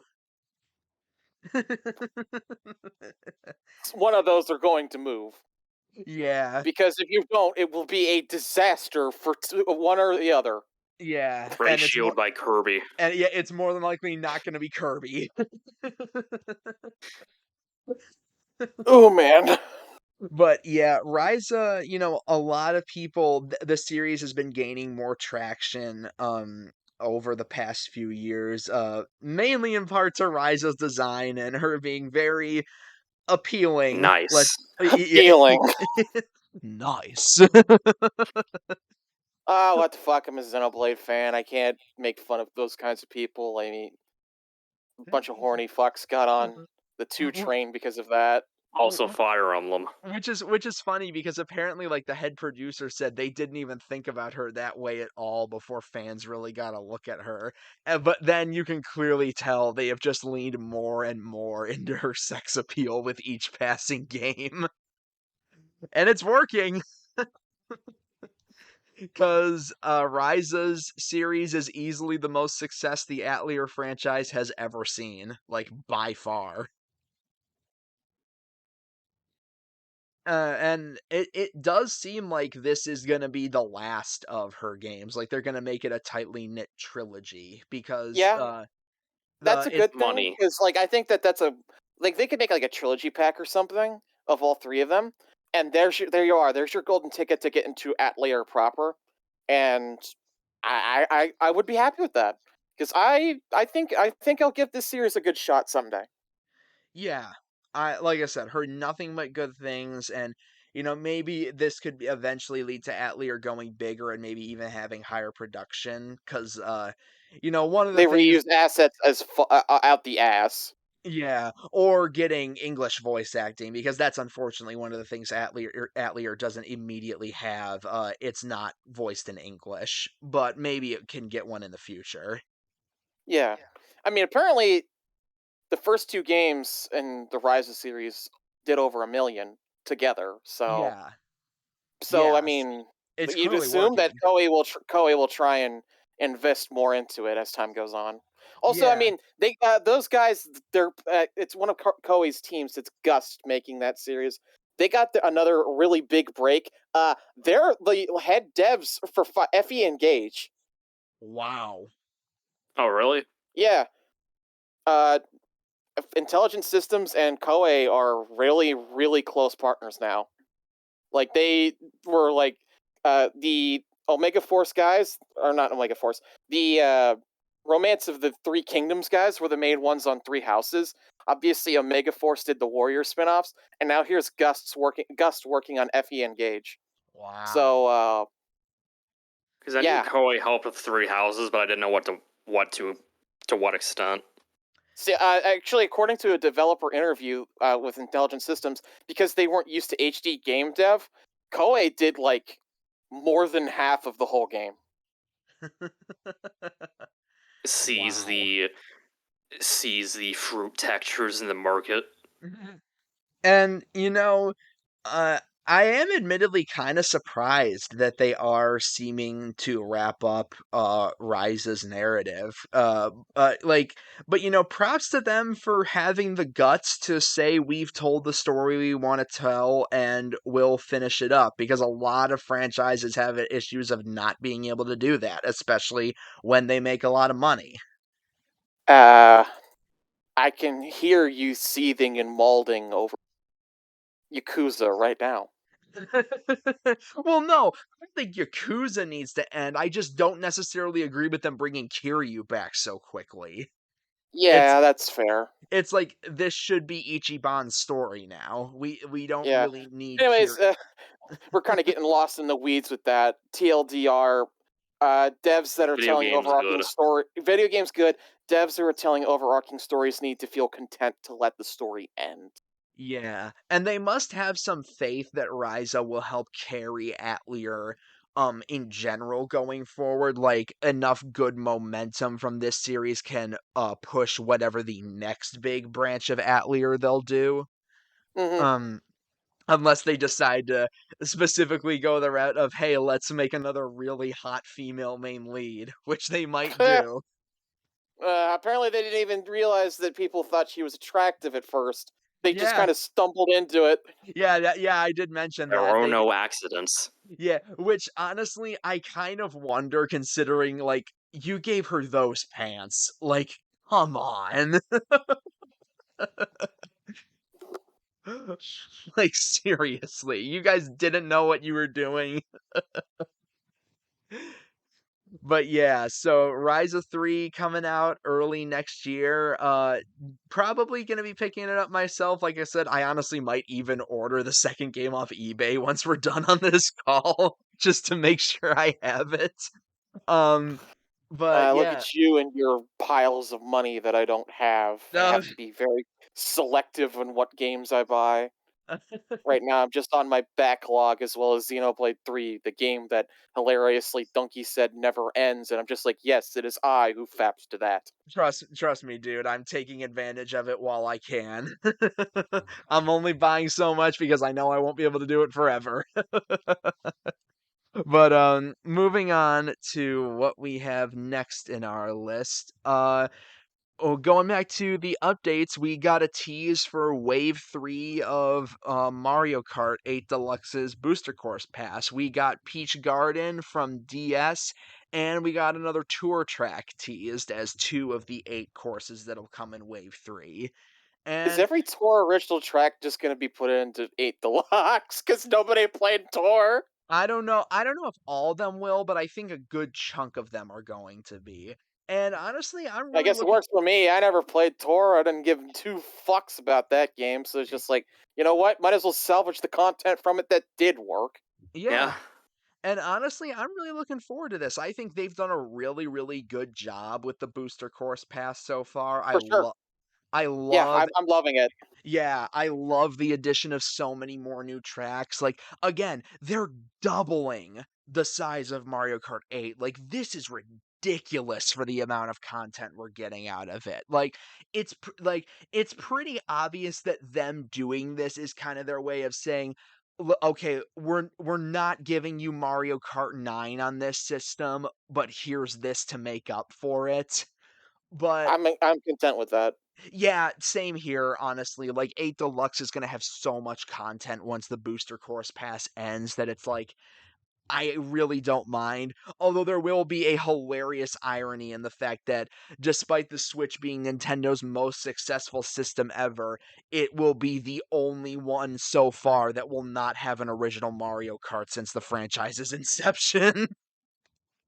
But yet it hilariously still had the best-selling Mario Kart game by fucking far. Yeah, Mario Kart's status on the Switch is so weird in both good and very strange It ways. probably made like north of $3 or $4 billion off of 8 Deluxe. Oh, unquestionably, and probably even a good several more million off the booster course pass.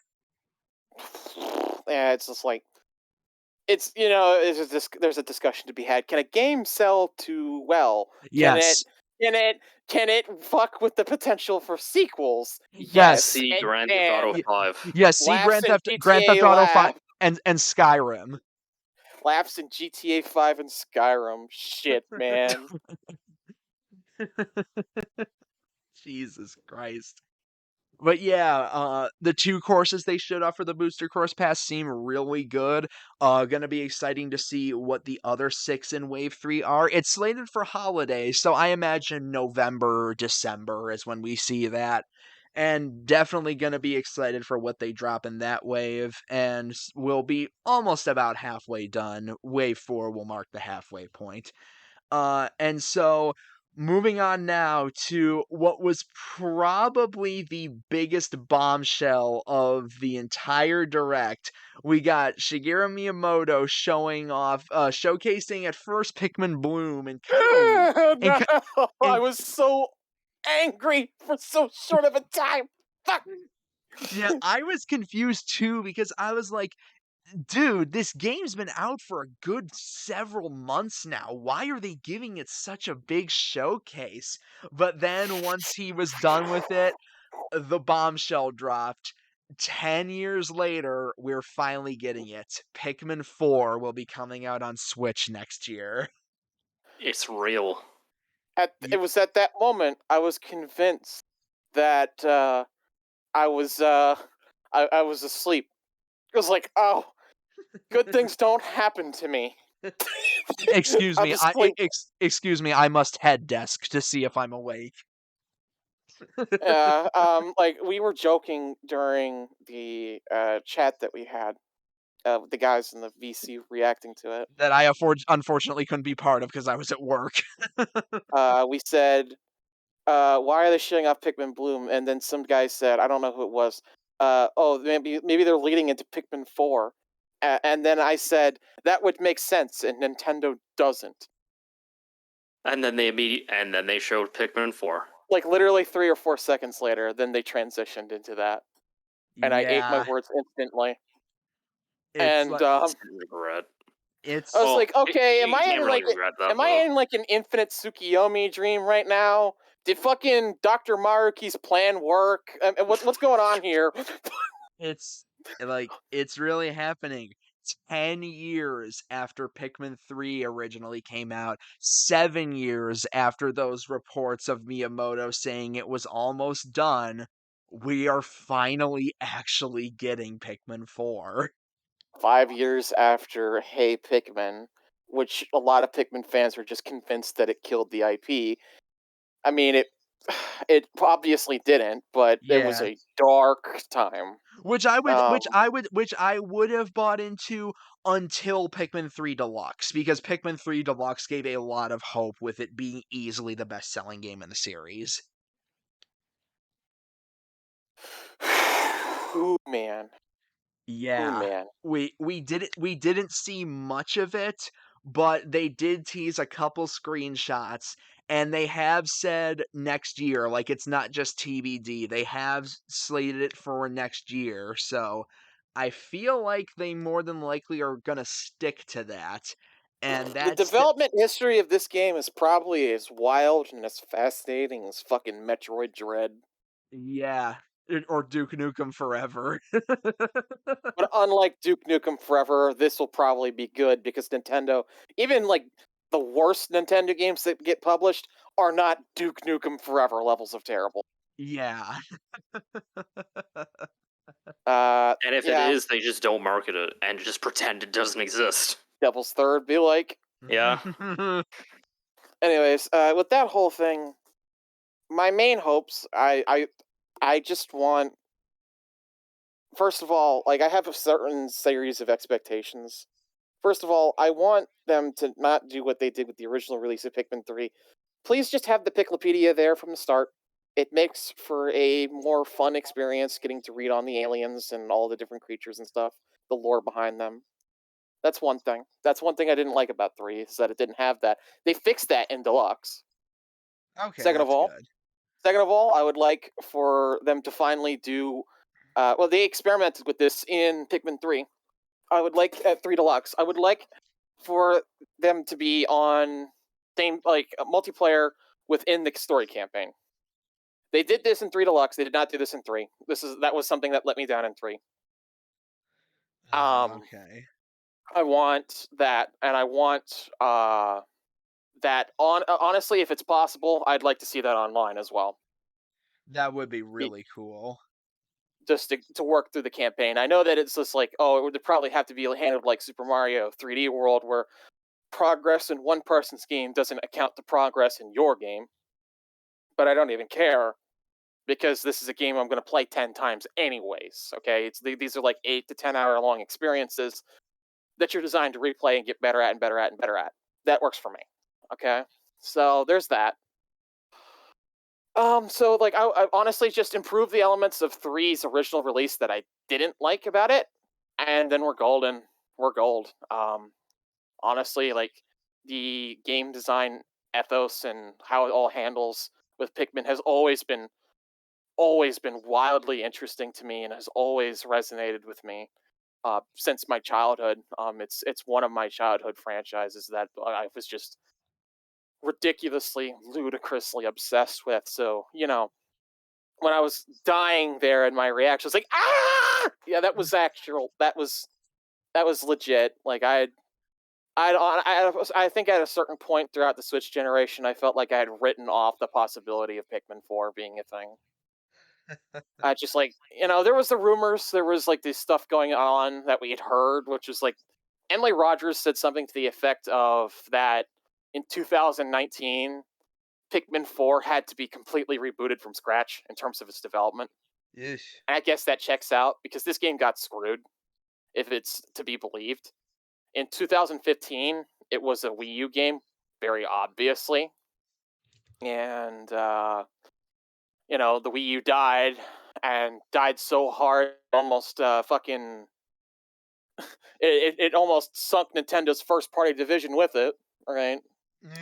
And that takes us to Switch, where it's completely has a completely different control interface, and as a result of that, it's that anything that Miyamoto and the team came up with for Pikmin 4 would effectively have to be thrown out, and that checks out. That's according to Emily Rogers. That's what happened. That it got all thrown out. They had to start all over again, rethink things from scratch. Miyamoto even said this in the video. He said, "Oh, the Switches we have like the simpler, more simple control interface of the Switch has made playing the game simpler." I.e., he was thinking of gamepad gimmicks and ideas like that, and that shit just went to hell. So I would Yeesh. really like a video by Miyamoto just sitting down and taking us through the history of this.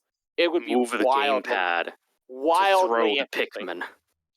Yeah, this would be wildly interesting to hear about the history of this. Although Nintendo does not really do that very often. That video that we got with Sakamoto on Metroid Dread, that was a rarity.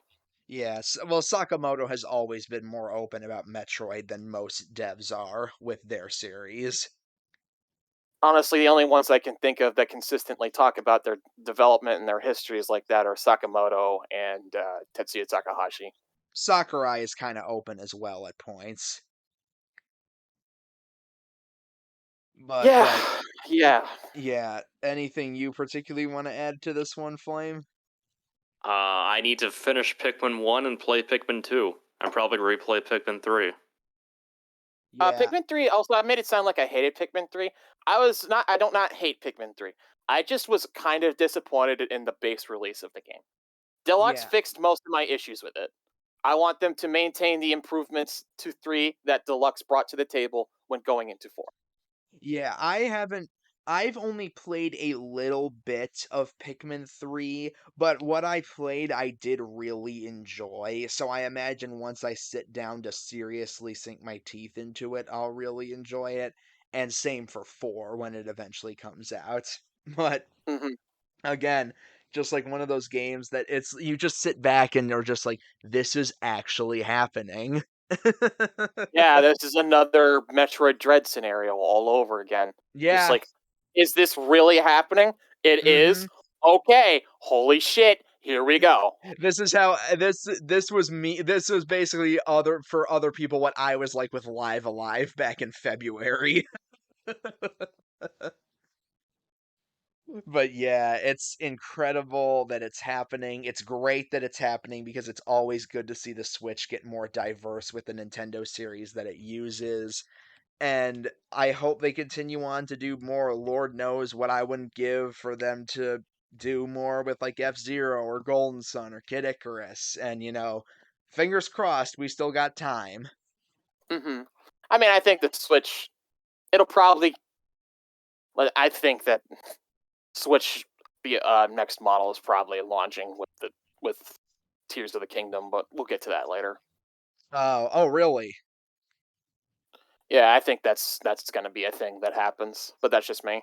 Oh, wow. I don't know about that, but we can say that for the moving on to the next one. More farming, but the farming one I'm easily the most interested in, Harvestella. This one, the more and more I look at it, the better and better it looks. Like I'm actually pretty interested in Harvestella at this point. It And the looks according to the character creation menu, when you start up the game, it asks you your gender, and you can say boy, girl, or non-binary. 10 out of 10 immediately. There you go. Based AF. Based Square Enix. Yeah, that's definitely a nice addition. Um, but we've got again, it's all farming, but it's like Harvestella looks the most interesting to me. It has the highest production value. It seems to have the My friend most. I said it is the from the look of the visual style as well as how like the game plays. He said something that kind of stuck out to me.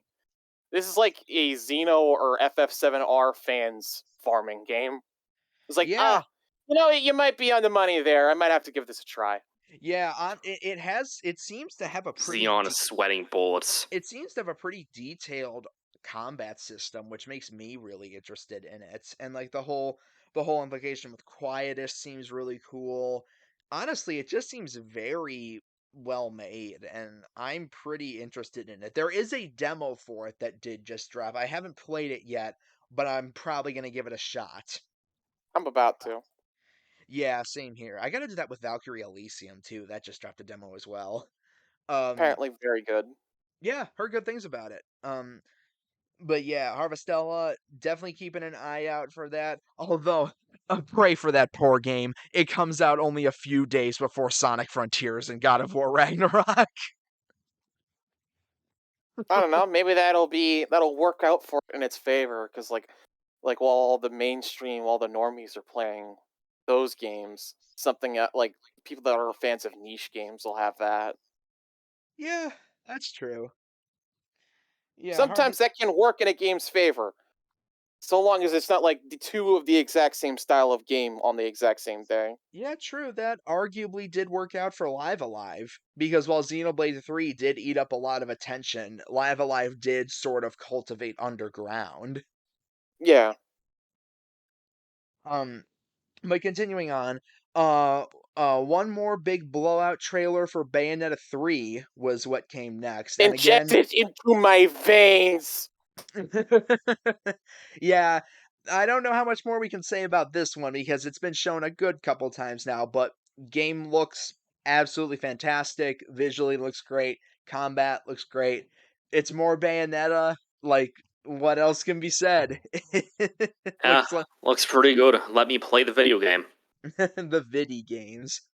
Only a little I think it's only a little over a month away, so we're definitely not gonna be waiting long for this one. I did like how, the trailer highlighted sort of like a character growth arc for Bayonetta between all the games, like saying, the first game she was fighting for herself, the second one she was fighting for a friend, the third one she's fighting for humanity. Yes, that is actually the overarching arc, and I'm glad that they pointed that out because a lot of people just reduce Bayonetta to sexy anime fighting game, which is that's not what it is. No. and shit like that. And I'm just like, no, there is actually an overarching plot here, and sometimes it can get kind of interesting. But I am glad that Nintendo is continuing to push it. The weird thing is that the uh, I don't know what's going on with this. I think that maybe the interest around the game is going down, question mark, because like the trailers and videos that Nintendo's releasing for 3 are just consecutively getting less and less views. And I think that like that's worrying for me as a fan because I want Bayonetta 3 to succeed. Like usually that's the opposite effect. The second trailer will just do better than the first one, and then like the stage is set for the the release. Yeah. That's not the case Granted, with this one. I am very there's butterflies in my stomach, especially because Bayonetta is not a series known for doing particularly well. It is a very niche thing, but it is like it excels at what it seeks out to do. It is the some of the greatest action gameplay in the industry. Honestly, like Bayonetta 2 stands shoulder to shoulder confidently with DMC5 in my opinion as the apex of the action game genre. wow. And I hope from the bottom of my heart sincerely hope that Bayonetta 3 can reach a wider audience than 2 or 1 did. I feel like it will do well because 2 actually did well on Switch. Mhm. And I think Bayonetta 3 will cultivate a nice little group for itself and do solid sales-wise. I feel like Hopefully. There's it'll. that, and like also the critical reception of the people like in the media and like websites that cultivate around like fucking Reset Era. They were basically bullying the game when it first came out. Like people were saying, "Oh, this has killed the franchise," and I'm like, "Why? Because kaiju's, and we don't like kaiju's." Are you kidding me? That's awesome. Like, okay, are we really doing that? And then Excuse as the footage has gone on, shit has looked cooler and cooler, but some people just remain turned off. I'm like, oh, who the hell doesn't like kaijus? Literally, the first boss of Bayonetta 2 was a giant dragon. yes. Motherfucker, you out here It's trying talking about like controlling them and like fighting with monsters and shit. saying you That's d- saying that's you don't like awesome. kaiju saying you don't like kaijus is ostensibly saying you don't like Godzilla, which in that case, I'm sorry, I have to slap you.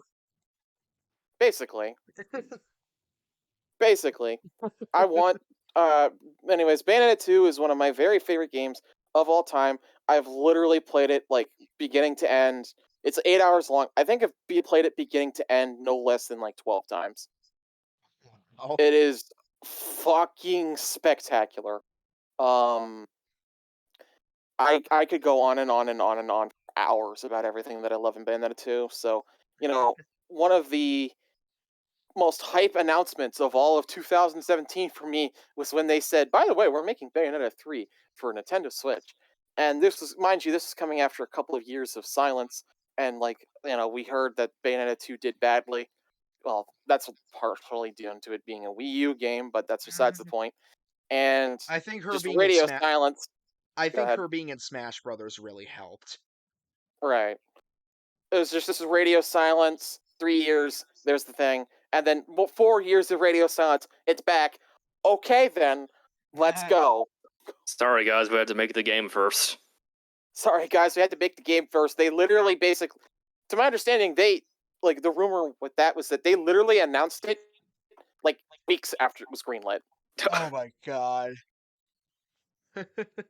Didn't that same thing happen with SMT5 when it was first Yes, showcased? it was greenlit by Atlas, and then it went into production. Oh But they announced it Jesus. as it was announced. Note As it was basically as they announced it basically as it was greenlit. note That was what we've heard from like Atlas people that know are in the know. note to game developers and companies. Don't do that. Yeah, I um like it better when it's just like, okay, so here's a game, it's already done. It comes out in a few months. Have fun. Yeah, but like I think FE Engage is kind of like that. That's yeah, awesome. continuing onward, we got a brand new game from Spike Chun that looks very similar to the style of Danganronpa, Rain Code. which it looked pretty interesting to me. Like this Yeah, it mist. actually does kind of look interesting. Like you're like a paranormal activities investigator in like an anime setting. That seems like it could be really cool. Yeah, with like detective abilities and even the bosses seem to have some sort of combat sequences to them. I'm actually pretty interested in it. I haven't played Danganronpa, but I do It ate own Tumblr. what? Danganronpa was ludicrously popular with like Tumblr culture. I think that that's probably their main audience, those people. So here's hoping that that works out for them. Like considering like they're kind of just moving past Danganronpa. Yeah, I am interested in Danganronpa. I really should get Decadence on Switch. But yeah, it looks pretty dang cool. They've got again, it's in the art style of Danganronpa, so it's clearly heavily inspired by it. Um, but it seems to be shifting in sort of a logical direction that feels appropriate for it because we had mystery school kids in the Danganronpa trilogy, and now we've got actual detective agencies for Raincode. So it feels like an appropriate evolution. Hmm. I think You, that uh, I think that it's interesting to point out that like Danganronpa was one of the Vita's killer apps. So yeah. it just goes to show again, like what I was saying earlier, the Switch has completely inherited that base of people. Yeah, definitely. I can definitely agree on that end. Um, but yeah, continuing on from that, Sifu is actually getting a port, which that's actually pretty cool. I did not expect that. PlayStation pushed that pretty hard as a high profile game for them, but now it's coming to Switch, and always seemed pretty cool to me, like a martial arts type, super tough action 3D beat 'em up type game. That always sort of caught my eye a little bit. Hmm. Either of you ever have I any have interest? I have nothing to say on Sifu other than I'm sure that it's now officially crap because it's no longer a PlayStation exclusive, and that's how PlayStation fans operate. This dude is not holding back when he gets the chance. Remember, guys, Persona was only bad when it became a multi-platform. Remember, it was always based and goaded when it was a PS4 only game.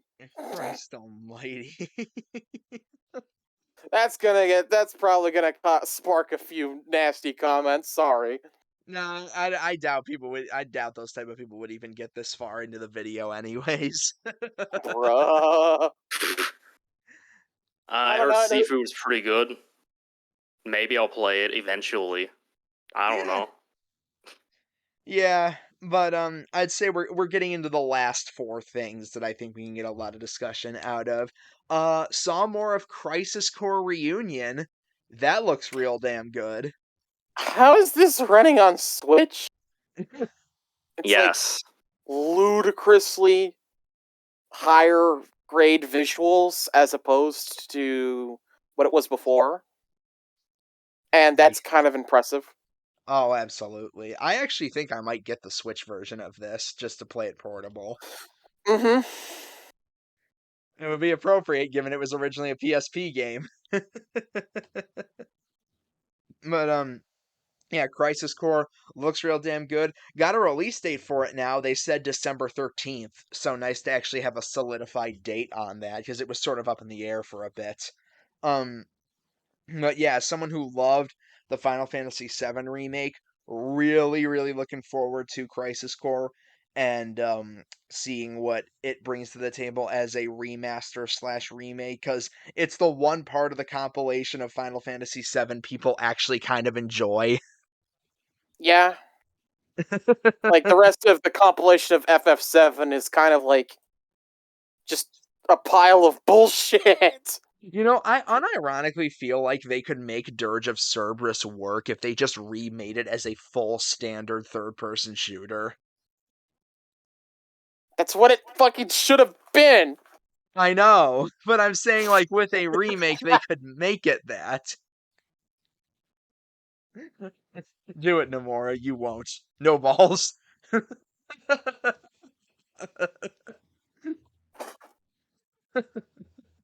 Oh man. But yeah, definitely Uh, definitely well, pick. we did hear the reason that it's been retitled is because it's, according to Nomura, it actually will have some changes to make.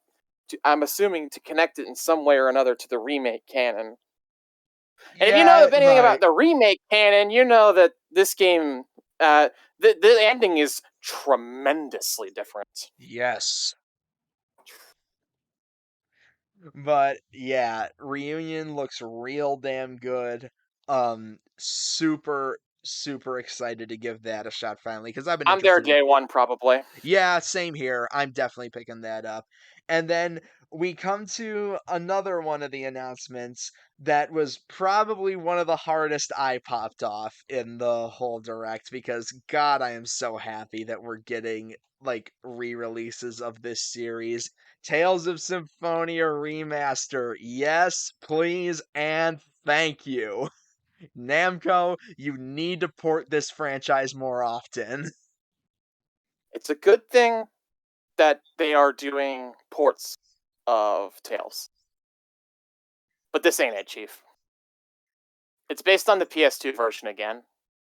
And if you know anything about the PS2 version, um, it was notorious for the fact that they cut the frame rate in half, despite the fact that they added additional content to it.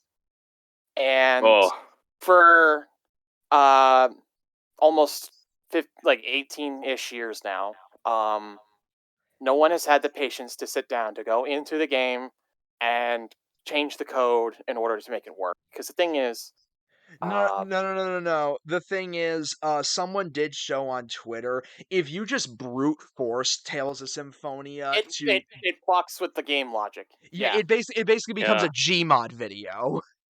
Yes. The game internal game logic fucks.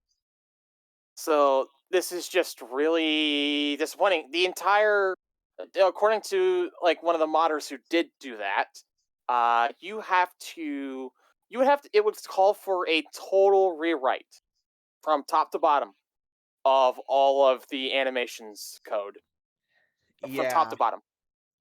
And here I am sitting here thinking, just do it. At this point, just do it because we've had the Steam release of Tales of Symphonia. We had the PS3 release, and now we have this. And this is just going to keep being a stupid, big ass problem because the GameCube version was like this. It was better. And yeah. it's I just like a mean, gigantic thorn in that game's side. I mean, I went on to the Tales Reddit, and I just see people clowning on the game. yeah, It really took the wind out of the sails for that. Like, it should have been like Man, it was exciting for me for all of like 3 or 4 hours.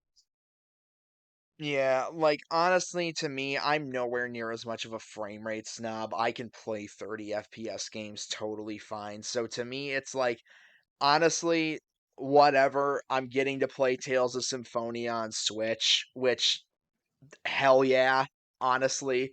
I just want Bandai Namco to port these damn games more often. They did it with Vesperia, now they're doing it with Symphonia. I'd love to see them do it with like Abyss or Zillia or Graces. And it's I just agree. I completely agree with you that they need to continue to re-release Tales games. I just think that Symphonia, with how historically important that game is, like being the like one of 5 JRPGs on GameCube, right, and it probably being the best and most well-known one. Uh, other than I think maybe that it, Thousand Year Door. I think that it deserves just a full ass 100% from the top to bottom remake. That's just me. Yeah, honestly, I can agree there. I can totally agree that Tales of Symphonia deserves a remake. But it's like, even with this, even if it's not 60 FPS, I'll take it because God, I love it either way. And I mean, hey, it's cool that we're getting the version with extra content, which that's really nice. I mean, I'll never turn up my nose at extra content. Right. To my understanding, the reason that the GameCube version has not been had anything done with it is because Namco pulled a Square Enix and They lost the source all code. they lost all the source code. So there's Yeah, Of nothing course they it can did. do with unfortunately. that. So not only would fixing the frame rate call for like if they could work with the PS2 version and rewrite in like huge portions of the game code, which is just like a very difficult prospect. But the other option would have been just to port the PS2 new content to the GameCube version and then remaster the GameCube version. But that's not a possibility because they lost the source code. Yeah. Yay! Honestly, I've thought it for years. Someone just needs to make an invention where you just pop a game disc into a device, and then that device can instantly rip and copy the source code from the game and store it away, just as an easy way to get game coding back. Like, that I don't needs think that's Yeah, how it's that just works. not that easy. Because like Yeah, Hey, when you compile the code, like for example, like a lot of the like function names and variable names are gone. So if you look at it, it doesn't make any sense. You have to like figure out what everything is. listen, with how technology grows, someone's gotta be able to find a way. Maybe one day, maybe like but a it would total be insanely decompilation. difficult to make. Maybe like a top to bottom decompilation, like what fans are doing with the Mario games. Yeah, maybe. I Oh, guess how does that work though? I got Flame, you no seem like you would idea. know about that. How do the Mario decompilations? How do people do that? To my understanding, you basically put it into like a decompiler where like you like take like the I think it's like you take the instructions of like the assembly code or something, and then like you put that into a decompiler, and then it like gives you like the equivalent C code to it, but like without any of the variable names or function names, and then you basically fix that up to where it's actually readable, and then you would do what's called like like the clean learn method, I think it's called, where you have one team look at this code, this decompiled code, and then make a extremely detailed technical document, and then give that to another team who hasn't seen the recompiled source code, who hasn't seen the like decompiled source code, and then you give this document to them, and then a they essentially make a copy of this, of what the like their own interpretation of what the technical document says is how the game works in detail. And then theoretically, you just made Mario 64. Huh. Sounds like a very complicated and long and tedious process. Yeah, but it's like the most legal way of doing it, as far as I know. Wow. Right. Yeah, that's eye-opening. That would be Uh, the process that would go into them probably trying to do something with this game. although I'd imagine that if you have the rights to use the original source code, like you would with like a port of the for like an official port of the game, I'd imagine it would take less time, but it would still be like it would still Tedious. take a while. I guess it would be out of scope for a simple remaster, Yeah. probably. I just have no idea how some companies can like lose the source code to like some of their biggest games out there. Like, how the heck? It's Like, I don't know. Konami somehow losing the source code for Silent Hill 2 and 3, Square Enix losing the source code for Final Fantasy 8 and Kingdom Hearts. It's like, what are you people doing? Yeah, I don't get it either. Like it's I one think thing if like I think back the then backup just got deleted somehow, but I think they just intentionally like throw it out a lot of the time for some reason. they did in the past. I mean, like companies have gotten better about holding on to things since then. I think that like part of the problem is just like back then, like people just thought that they would never need the code again for any reason.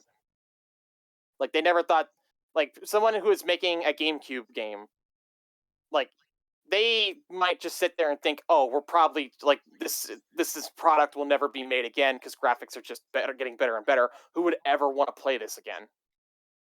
But that's obviously a fallacy because Jim people do Ryan want to ass, play people do want to play an old game again. Jim Ryan ass mentality. Yeah, no, that's actually how the industry operated back in the day to a degree. Just Uh, like, "Oh, you own a Super Nintendo? Get on Nintendo 64, you loser." oh boy. That's one of the things that I feel like, that mega leak with Nintendo kinda showed us somewhat, consoling. Like, Nintendo may not always release stuff, but it seems like they save everything they do. Yeah, Nintendo does, and that's weird. What's really weird about this is that Namco has a track record of being very good about this. They have the backups and like the information on their entire arcade history, the whole damn Hmm. thing, because this is part of the thing. They realized early on after Pac-Man that if they don't hold on to this stuff, that it could become a problem down the road. So that's why it is like we always get the Namco museums and stuff, because Namco is very critical about video game preservation. They're actually one of the few developers that take that seriously. But Now please I give me Xenosaga but remasters. Symphonia just fell through the cracks somehow. Somehow. I don't know Somehow. how. So, yeah, Tales of Symphonia Remaster.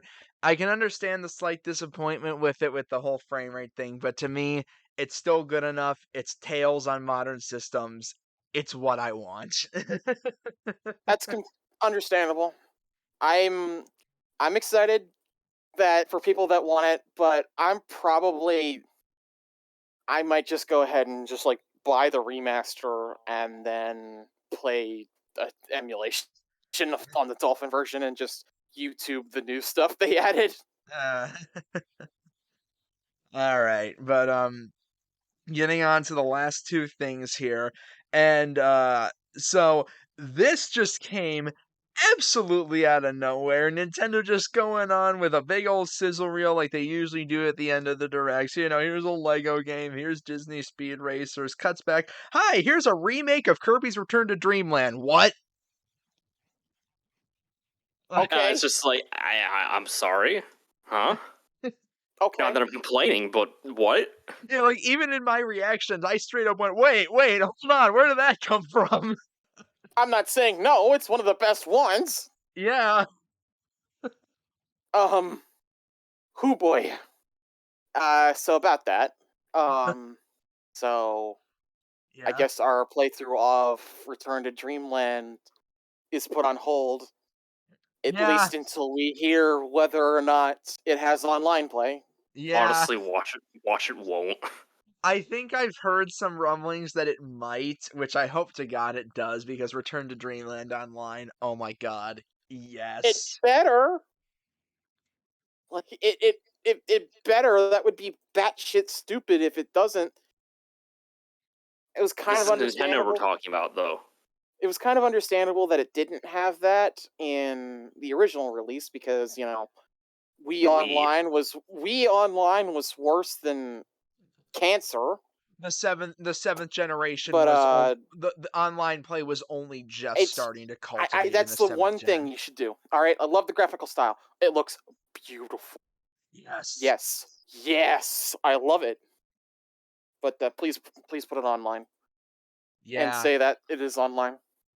But yeah, like I was saying, like, hopefully it has online play. Visually, it looks spectacular. We've got Mecha as a brand new copy ability, which looks really fun. Yep. I wonder just how much new content it's gonna have. Hopefully, a lot, right? Maybe. I don't imagine there would be a lot, but I think there will be some. Like, we got the new copy ability. They said there's a new side mini game.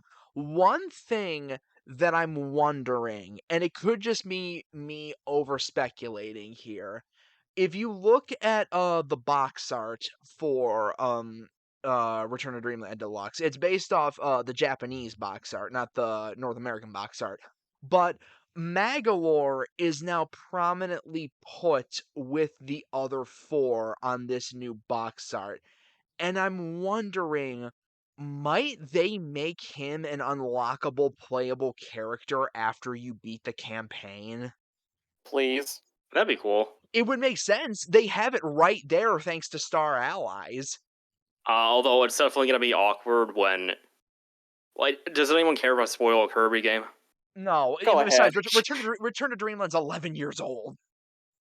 Like, it's gonna be really awkward when like he betrays everyone. And they're just like, "Oh wait, never mind. I'm sorry. Let me be friends now." I And mean, they're just like, "Okay." let's be real. Wasn't Star Allies already kind of like that with like him and Marks? I mean, at least with that, it's like time has passed since then. With this, it's just like, "Oopsie, I made a fucky wucky."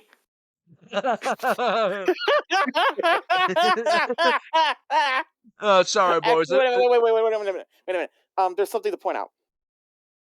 The immediate game that followed Return to Dreamland was Triple Deluxe. no, it wasn't Triple Deluxe. It was the museum anniversary game. All right. And in Oh, that yeah. there was an additional scenario of like the bonus rooms from Return to Dreamland. They put in a bunch of new ones. And in that, there was a moment where like you could talk to Magalore, and you found out that he had turned out over a new leaf. Yeah. So I think that they might just put that content from the anniversary game onto the cartridge for this. Yeah. That'd be And cool. there you go. You just explain, oh, after the game, it's just like, oh, sorry guys, I made a fucky wucky. We're friends now, right? Yeah, sorry, boys. I made a little oopsie poopsie there, but we're all good on the down low, right? Hoyo. God dang it. I could see him easier forgiving Magalore than Marks because Marks is just, oh, that's a head case. Marx is just flat out evil. Yes, he is. Oh my lord. But yeah, I would love if they made Magalore a main playable character. I've seen some people kind of upset with DDD's new design in Return to Dreamland Deluxe because it's based off what he had for Forgotten Land. Which was based off of 64. Yes. And admittedly, I do prefer his older design, but I don't mind this. I kind of like it. Yeah, I like it too. He looks a lot more like a Club Penguin now. Oh boy. Hanging in there. It's not that I'm tired, it's that it's just like that is a very spicy statement that he looks like Club Penguin. Oh, wait, First knowledge. that's a spite. Oh, that wasn't meant to be an insult. That was just an observation. Ooh, It's man, cursed knowledge. I've been cursed with knowledge. Oh me, oh my. Oh yeah, I was just I did not see this coming at all, especially because really think about this. This is the third Kirby game we've gotten in like 5 months. We got I mean, Forgotten. Kirby is getting treated like a fucking king for his anniversary, and I'm here for it. Yes. I mean, I'm here for it too, but it's just like, holy shit. We got Also, Forgotten. What? I think there's an important discussion to be had here about the fact that 2D Kirby isn't dead. This is the definitive proof of that, Yeah. and that is a Oh, great thing. I never thought that 2D Kirby was going to die in the first place. I know Forgotten Land was a huge step forward for Kirby and getting into 3D, but you don't do 2D for 30 years and then just up and abandon it the second you start 3D. That doesn't happen. Hmm. Anyways, I sort of cut you off there. You're about to say something about Kirby's anniversary. Oh yeah, I was just saying, like, we got Forgotten Land in March. We just got Dream Buffet, and now we got like a remaster remake of Return to Dreamland in a few months. It's in February. It's Yeah. like, holy shit. Also, I can't be the only one who's noticed that they're kind of strip mining the Wii's library, right? Oh yeah, they definitely Uh, are. Because there's Probably because like remasters are probably easier than emulation because it's probably easier to like strip out the motion controls that way. But yeah, because Yeah, now we've got Mario Galaxy, Skyward Sword, Return to Dreamland, Xenoblade One, um, m- Fatal debate Frame 4, Fatal Frame no, 4, no More Heroes 1 and 2. No More Heroes 1 and 2, potentially at some point Metroid Prime 3 if those remakes come not remakes, like rumors come to fruition.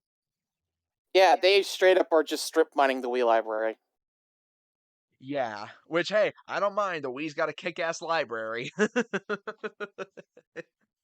But Just yes, let me play Donkey Kong Country Returns like a normal video game. you will play it on the 3DS and you will like it. Didn't they add an entirely new world to the 3DS version? Did they? I think they might have. I'm looking this up. I remember that. Yeah, because they even started strip mining the Wii's library on the 3DS. Because like the 3DS also had Xenoblade One, which boy, that version's irrelevant now. um, It's we there. got I have it for the novelty. This exists. This is yeah, kind of fun. we had Xenoblade One, Donkey Kong Country Returns. We got Kirby's Epic Yarn at the very very end there, which God, I wish that was a Switch game instead. But yeah, it's like Yeah, it does. Returns has an entirely new world in the 3DS version. wow. I hope Yeah, that they just like bundle returns and try put returns on the Switch at some point, or maybe like I don't know if we're on the next system, like have a Donkey Kong Country series collection or whatever. It's DKC's 1 through Tropical Freeze. that would be nice. I mean, hell, we've still got those rumors of a Donkey Kong game that still hasn't come to fruition despite floating around since like pre E3 of last year. Calling it. This is how it's gonna go. You're gonna get the direct of February. It's gonna be the like final thing they reveal, and it'll be for winter of next year. That's what I think will happen. You It'll think be it'll the be big like winter game. It'll be you think next it'll year's big winter game. yeah, 2023's holiday game. I could see that. Hmm. Yeah, I could definitely see that. Um, but yeah, I mean, Return to Dreamland remake looks utterly fantastic. I am super duper excited to play that, especially because oh my god, it makes it portable now, which that is awesome. And Nintendo, if you're listening, please do this with Triple Deluxe and Planet Robobot as well. I'm a cheap bitch. I'll buy both of them. I'll buy both of them as well. I would prefer you put them both together if you're gonna charge $60. You know what? Fair enough. But it's just like, God, I would love that so much because Triple Deluxe and especially Planet Robobot are like masterclass 2D platformers. That much I agree. Yes, the whole the Return saga. So I guess that's Return to Dreamland, Triple Deluxe, Triple Robobot, Deluxe, Robobot, and and Star Star Allies. Allies. Honestly, I think that it's that whole block of time. I think it's probably the strongest that Kirby ever was, in my opinion. Yeah, It might be controversial because some people don't like Star Allies. I lean more positive on that one than not. yeah, Star Allies is okay. Just to me, it's easily the weakest of the four. But like Return to Dreamland to Planet Robobot, that was just like god tier. That was like god tier run for Kirby. That threesome. Like just holy shit. That was like a triple header banger in terms of 2D platformers. Mm-hmm. But yeah, All right. I guess we're on the last game. yep, the last thing, not much shown for this, but we finally got the big double info reveal people have been wanting for. Breath of the Wild sequel has finally been properly revealed to us. After over 3 years, it is no longer Breath of the Wild 2. It is officially The Legend of Zelda Tears of the Kingdom, and it will be coming out May 12th of next year. Ah, yes, injected into my veins once again. All right, just here's my credit card. Fuck you. God, can you I'm sort imagine if like this was all they told us about it? They just released it. of Like we've been hyping this up for like 3 years, and we're gonna tell you almost nothing about it, but have fun. I'm sort of the We know weird you'll love it. one because I still have yet to sit down and properly play Breath of the Wild. I know I'm long overdue to. I just still have yet to do it. So I'm actually not as heavily into Tears of the Kingdom as many others are, but I can definitely see why it's getting so much hype. I've played Breath of the Wild like 3 times, Oh so my. One of the greatest games of all time. although like actually once you like know where everything is, you can actually finish it a lot quicker. Like my first Oh, okay. playthrough was like 70 hours. Yeah. But I my did. most recent one was like 30, and I still did about the same amount of stuff. I Yeah. got all shrines without a guide. I played Damn. 240 hours. You poor soul. Like I was honestly, worth it. It was worth it. I loved it. yeah, like Breath of the Wild looks incredible. I don't know. To me, the game just seems intimidating whenever I look at it. Like the size of it, the whole scope of the world, the dangerous enemies that are all in it. Like it's kind of daunting to me. I guess it checks out given that it is it is from Xenoblade Staff in part. I don't know, like a good way to go about it is just go in a random direction, see what happens. Like it's not scary, trust me.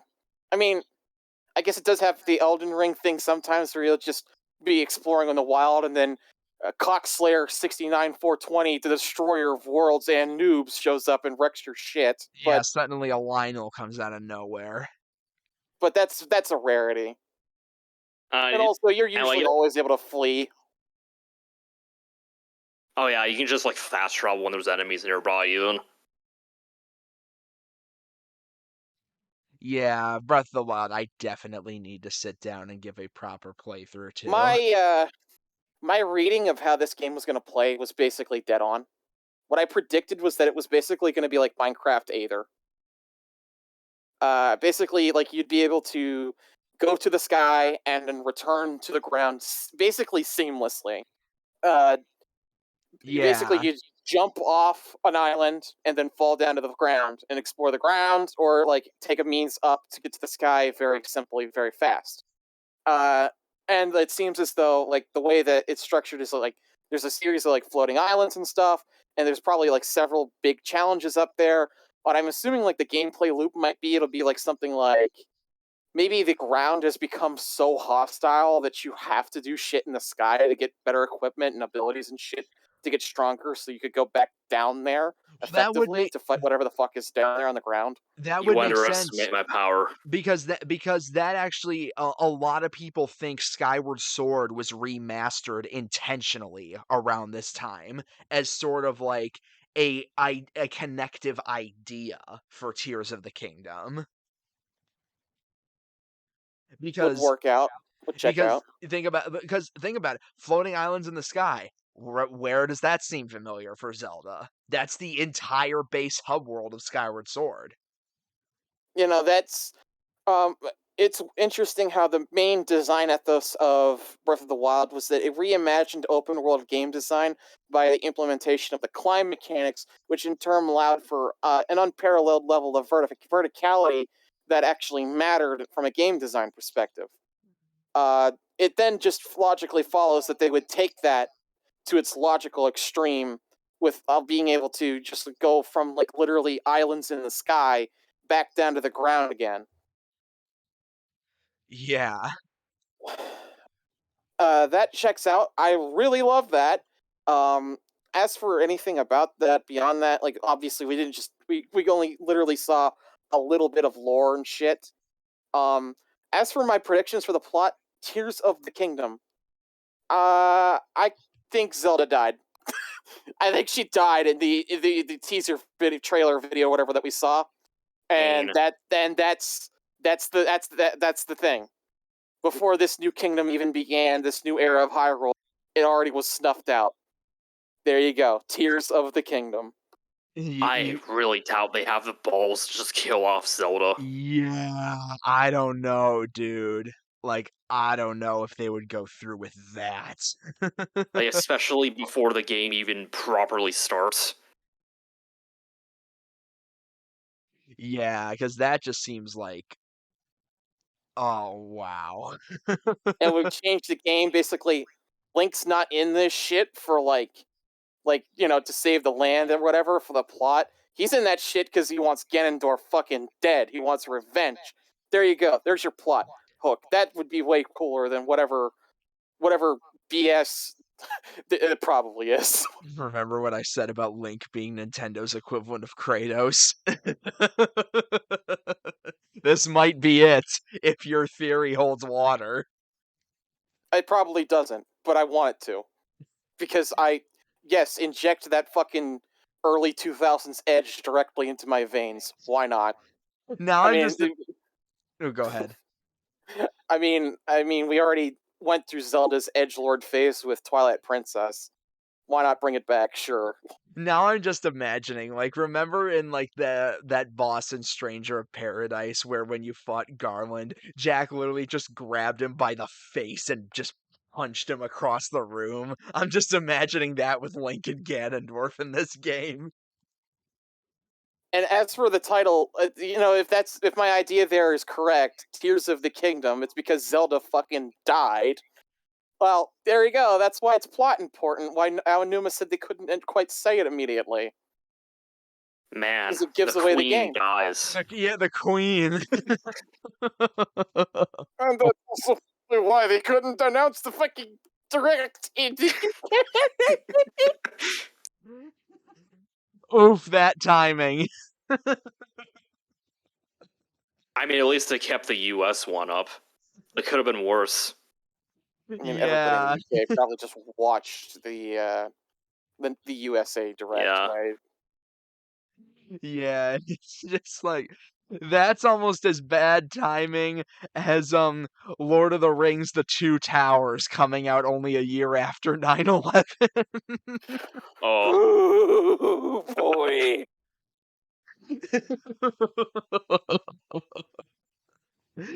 Like, yikes. But yeah, Sad. we didn't really see much of Tears of the Kingdom, and admittedly, I have seen some people kind of annoyed with that, and honestly, I get it because this game has been teased for nearly 3.5 years now, and we still have yet to get like a proper blowout trailer for it. So it's like you're pushing your luck here with it, Nintendo. I don't know. At the same time, I actually kind of like how I know literally nothing about the game. Because like in Breath of the Wild, it was like amazing, like just wandering around and like just discovering everything. Yeah, that's fair. It's gonna be me again. I'm probably gonna have to take like 2 weeks off of work when Tears of the Kingdom comes out, just to play it all at one batch, just continuously. And if you have a Just good boss, they're just like, all right, we get it. Okay, you know what? Here, you two, get sell it for me right here. What should I play next? Xenoblade One or Breath of the Wild? what do you want? Do you want a Do a better coin like a flip. you want a better gameplay experience, or do you want a better story? Honestly, I can do. I'm just saying that because both feel like games I seriously need to cross off my list. Hmm. I don't know. I feel like Breath of the Wild is higher on the must-play list, but also you should play both. I think Scott would heavily debate that point, but No, he's right about on the money. He's really, right up. He's right about on the money. I'd say that they're both.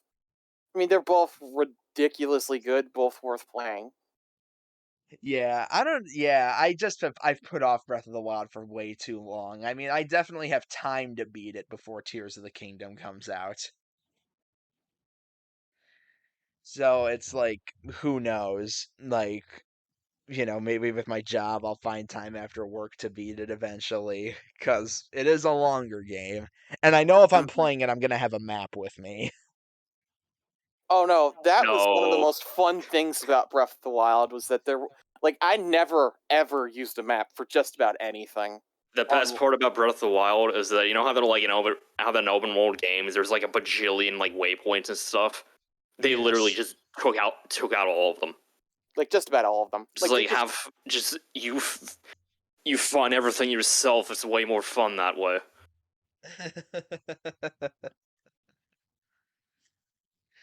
Yeah, I mean, maybe, I don't know. I just feel like, because I've told you guys before, but the worst thing for me in a game is the feeling of getting lost. I hate that feeling in a game.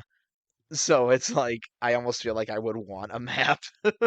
Well, there's still a map like the like your like story objectives are still obvious where you need to go, but like how you like do that is up to you. Yeah, that's true. And I'm sure Tears of the Kingdom is gonna be a lot like this as well. Just there's gonna be like a bunch of stuff in the sky now. for sure. We'll have to see how big the islands are in the sky, like with how big they get with that. If it's anything like Minecraft Aether, gigantic. Hopefully, Yeah, hopefully. Minecraft Aether's islands were like Sky Islands were so huge. Like you could be on an island and like mining shit in its caves for like hours. Of course, there's not mining won't be an element of it. It'll be like probably like chunks of level or area to explore on the surface or stuff like that. Yeah.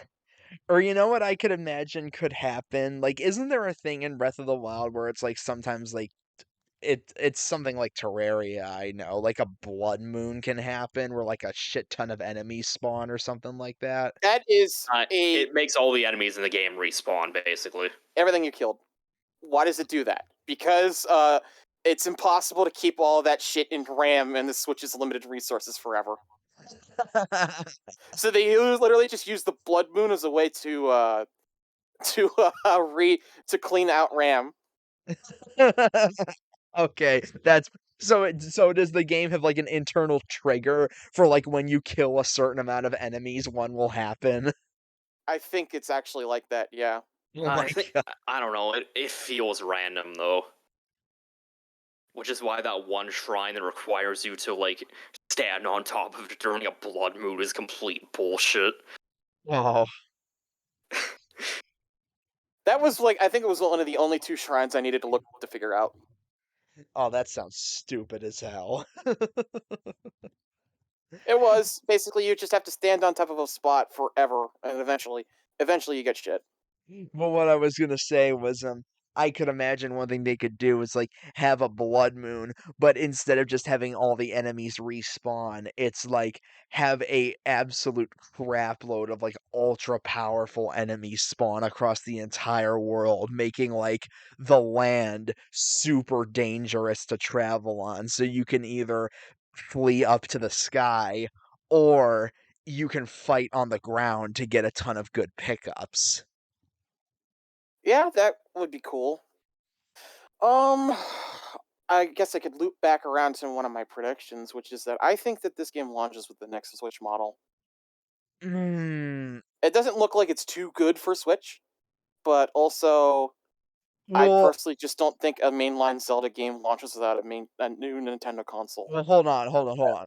When you say new Switch model, do you mean Switch Pro or Switch 2? Either or at this point, honestly. Because Switch Pro, I can agree with. I think it's too early for Switch 2. I don't know. Like at this point, I don't see why they would make a Switch Pro because we're so close to Switch 2, probably. I mean, the PS4 and Xbox One made the PS Pro and Xbox One X very close to before their next gen systems came out, especially the Xbox. I don't know. It just seems weird. I mean, hell, that's what most people think the OLED is basically. Like, a lot of people still think the OLED only exists because of the pandemic, and they're just waiting. Like, it's a Switch Pro without the actual guts of a Pro, and they're just waiting to get more parts to have them mass produced. I mean, Nintendo is sitting on a massive stockpile of parts. They're so massive, in fact, that at their investor relations meeting, one of the investors said, "This is too many parts. When are you going to get rid of these?"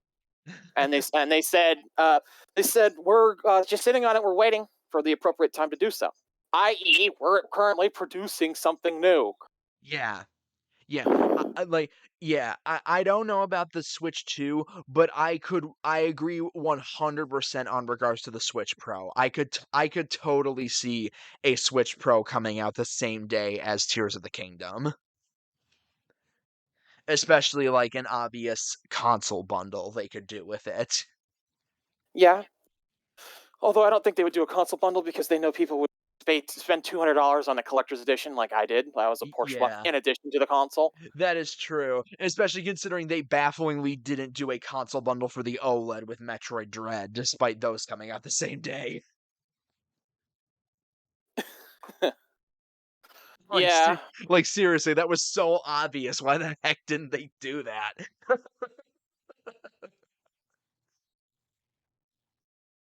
But yeah, Tears of the Kingdom, again, we're still kind of waiting for one last big blowout trailer, which I imagine that's what's going to happen in the January/February direct. I imagine that's where we get the big crescendo, where we see like a 3-minute trailer of an absolute shitload of stuff. yeah. You're probably dead on the money there. Although I'm worried that don't do the Breath of the Wild one thing where like okay, the Breath of the Wild final trailer was epic. It was a work of fucking art, but also I feel like it gave away a little bit too much about the game. Yeah, because I was gonna say, isn't like the final trailer for Breath of the Wild considered like one of the best trailers in video game history? It was a work of fucking peak fiction. It was You ever see a trailer and then pre-order a console? That's it basically was what happened. it was peak shit. But also I felt like it did put a little bit too much of the game in it.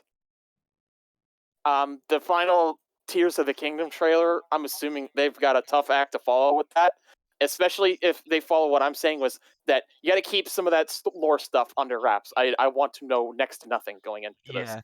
I mean, hell, I don't know if Nintendo will ever do it, but you've got the trump card to do it right in the palm of your hand. Just have Link open his mouth, and that's it. That'll cause the internet to explode. I don't know if Link ever talks. So that's just me. I know some people don't want it, but I'm just like, God, make the man talk already. It's getting annoying at this point. If you do it, if you Link does talk, then I would want it to be like in Doom Eternal, where the Slayer only speaks in the grand finale of the game. Like what Samus does in Metroid Dread. Yeah. Oh, like she didn't talk in like the grand finale, but like it was like the one point in the whole game, or would Yeah, have made sense. and an emotional high point. The lore dump, if you would. Yeah. Girl says one line in the game and it's in Chozo. God, that's wild.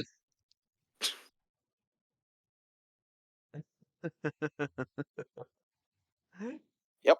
Oh man, but yeah, Tears of the Kingdom, from what we have seen, looks very, very good. It's great to finally have a proper name now, because again, we've been calling it Breath of the Wild for over 3 years now. That game was revealed when Banjo and Hero were announced for Smash Ultimate. Really let that sink in for a second. God, time since Yeah. 2020 has been such an illusion. It Yep. feels like 2026. Yeah. Yeah. It's that's just like phasing in and out of reality. brain. Yeah, we finally have a name and we finally have a true date now. Like the fact that they got it down to the day has it to me is like, okay, this is locked in. This is finally when it's actually happening. Yeah, it seems like they're basically done at this point, Well, they're definitely which is not probably done. good. They're definitely not But done. like Yeah, if it's in May, they still probably have a fair bit more they need to do because that's still like over 6 months away. but like in the final like testing and polishing phase. Yeah. Yeah, because usually, a game will usually go gold either 1 to 2 months before its release date to give that month or 2 to print copies. And then there's Cyberpunk. Ugh. The only game I've ever heard that has actively retracted its gold status.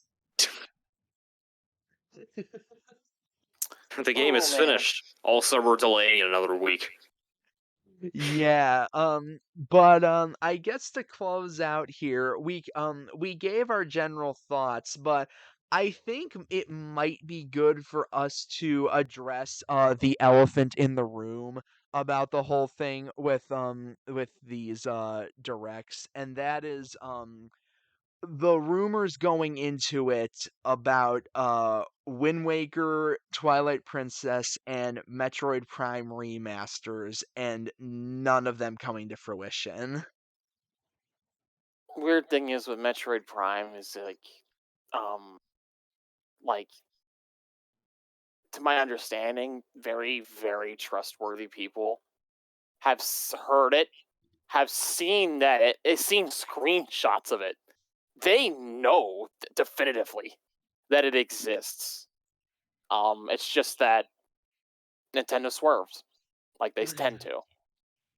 And I don't know how to feel about that. Like, maybe do they just announce in a week on a tweet, "Oh, here we're doing a Metroid Prime remaster. It'll be out in a few weeks. Have fun," or something like that? I have no idea at this point. God, It's very strange. considering there is a very, very likely chance that Nintendo intentionally broke up their E3 Direct just out of spite for people seemingly predicting and leaking it ahead of time, I would not be shocked if they had planned to do Wind Waker and Twilight Princess HD in here, but they just yoinked it out as it got leaked like a week or two ahead of time, and we're like, nope, you don't get it now. We're waiting a little bit. Because that's the thing that a lot of people are still wondering.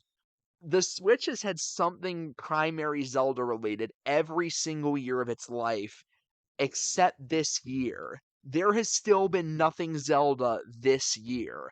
And we're in mid September. Hmm.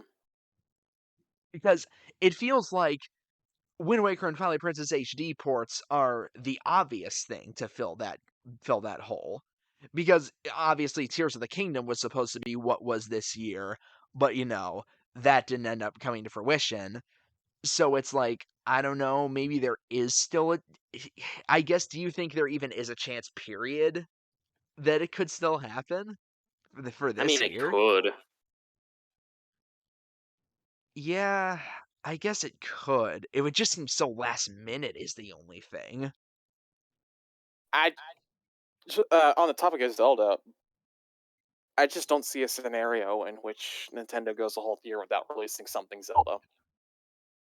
Yeah, I just don't see that as a scenario that plays out. I can agree there. That something will happen. I think that something will happen. It's just that we're just sitting here on our hands. Who Yeah, knows? As for like the rumor mill and all of that, I do sincerely believe that people like Jeff Grubb, Nate the Hate, etc., etc. I don't think they're trying to fuck with people. I think that they actually do sincerely care about the Nintendo community, especially based on how they talk on like long form podcasts and stuff. Like, if you were actually just like some clout chaser, it would be very difficult to keep that act up for like videos that are like 2 or 3 hours long. Okay. yes. Um, They're not that way. So, with that in mind, I guess it's just a case of they heard right, Nintendo went left, and that's all there is to it. Yeah, pretty much. And it's just sort of unfortunate because I think the rumor mill kind of also ended up negatively influencing this direct overall because this direct had very mixed general opinions on it. Like a number of people liked it, a number of people thought it was just average, and another good amount of people thought it was actually terrible. Mostly just people that only exclusively play Mario and Zelda games. For the people that thought it was just terrible, and those kinds of people, we can just kind of disregard after a certain point because it's just getting exhausting at this point. Like, how Yeah. many years do you have to take L's at Nintendo Direct to just understand that a lot of this like JRPGs and stuff like that are just part of what Nintendo is now. And Other Yeah. if that's video games exist. Like more you video games exist outside of your bubble. That's all there is to it. Yeah, pretty much exactly. It just reeks of I didn't get what I wanted, so therefore it was bad, which no, it's not the case. You know, the funny thing is that during the Wii U era, people were complaining that there was too many platformers. Mhm. Yeah, there were people who were asking for less platformers because of just how damn many there were. Like Right. especially So it's especially like how the turntables, right? Yeah, especially with Mario. Like many people thought Mario was being overplayed on the Wii U and they were tired of it. I would argue it kind of was because games like New Super Mario Bros. U, they're decent, but they were clearly uninspired. Yeah. Didn't have the All spark in them that stuff like Odyssey does. yeah, also it's absolutely hilarious to see like people crying about it being 5 years since Mario Odyssey. Oh, you poor baby. You've been waiting so long for your Mario game because you're never getting a new one. Oh, I guess boo-hoo, Bowser's Fury, which was like 10 hours to 100%, doesn't count. or completely I mean, ignore the the fact. Mario fans are the ones that advocate. It's just funny. Mario fans are the ones that like go after like games like Fire Emblem. It's like, oh, how could you sit there and play a game that's 50 hours long? Yeah, here's Bowser's Fury. It's a game that's just right up your fucking alley. Play that and shut up. Or just completely ignore the fact that this direct literally had like we didn't mention it, but Mario Rabbids got another trailer in this direct.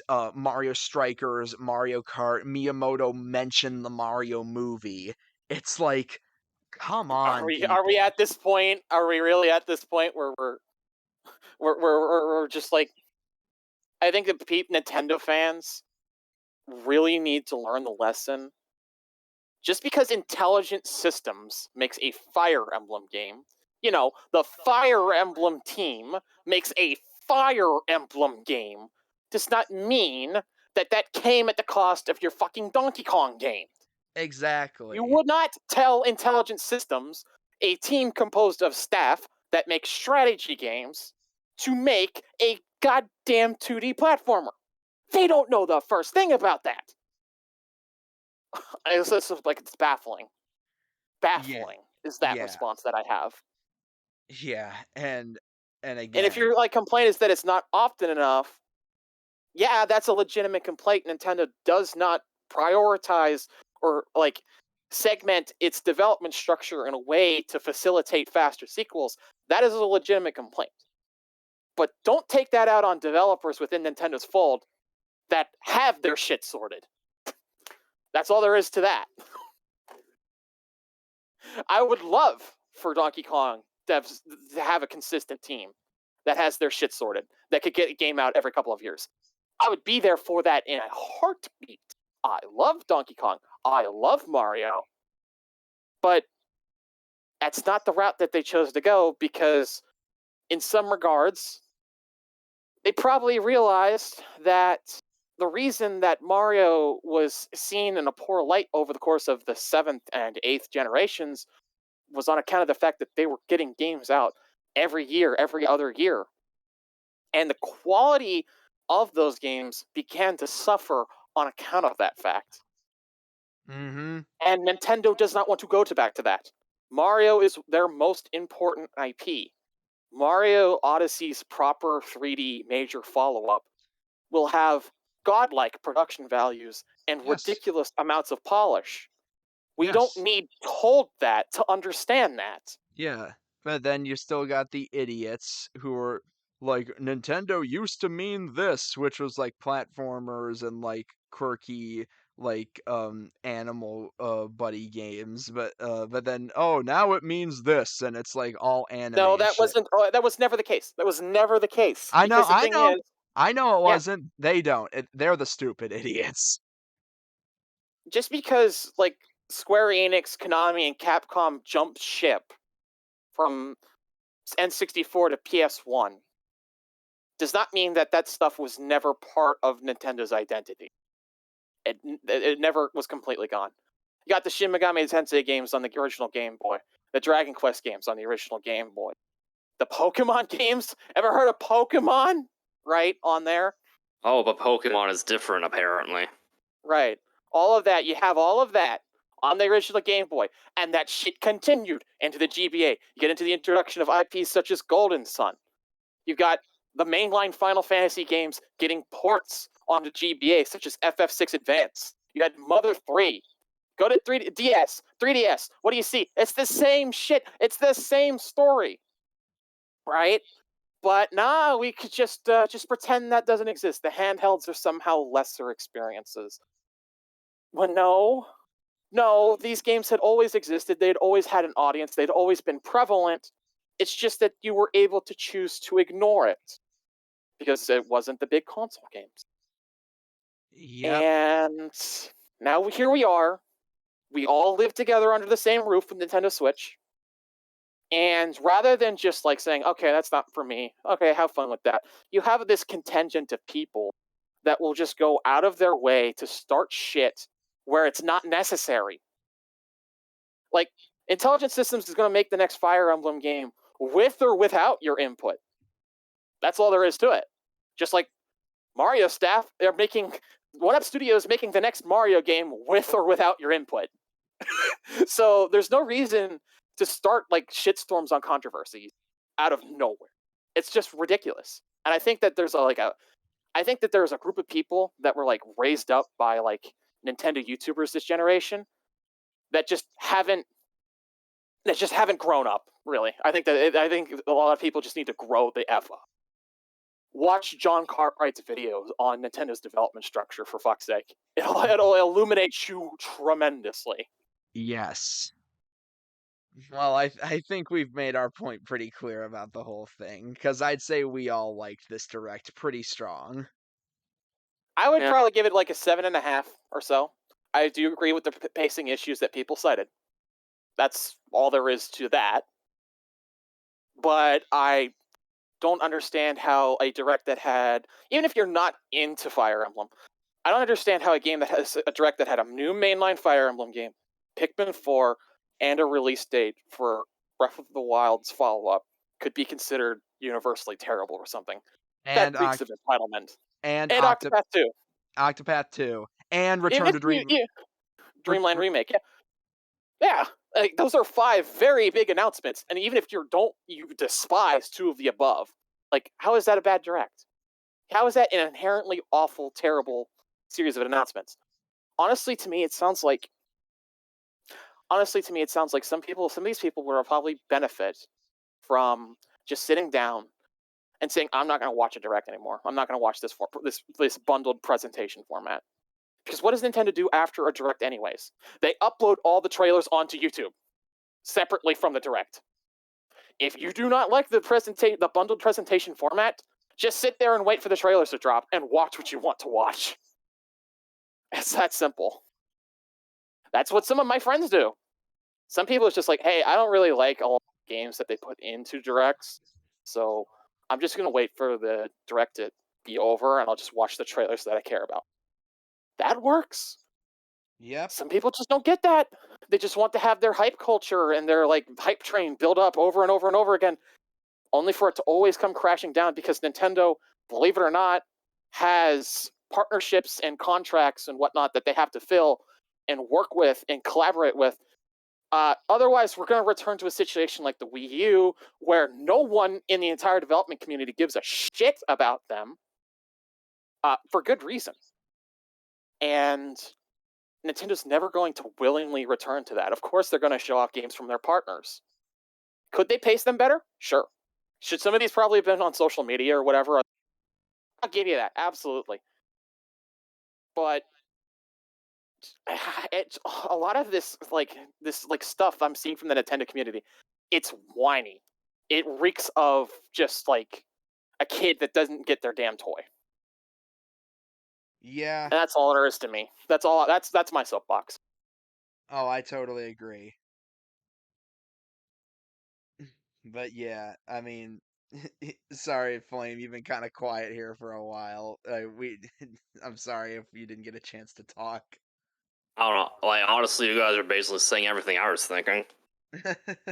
Other video games exist. Send tweet. Yeah, that about sums it up. And and I think that's a pretty good note for us to end this general discussion on. I feel like we covered pretty much all the general bases that we would want to in this sort of format. For sure. Oh my God, we've been going for nearly 3 hours. I mean, there was a lot to talk about. Like a Yeah, lot. There was, yeah. That goes to show. Oh yeah, the direct was nothing. Are you sure about that? We could fill in 3 hours of talking about a direct, even though we didn't necessarily care about everything in it. So you yeah. can't say there was no content. Yeah, I'm gonna cut some of the stuff out, but yeah, we definitely went for a good long while with this, and this was a lot of fun. I'd love to Yeah, do that. I'd love to do this again with you guys sometime. I feel like these sort of podcast style videos are really good until I can eventually start making like higher quality videos. that's fair.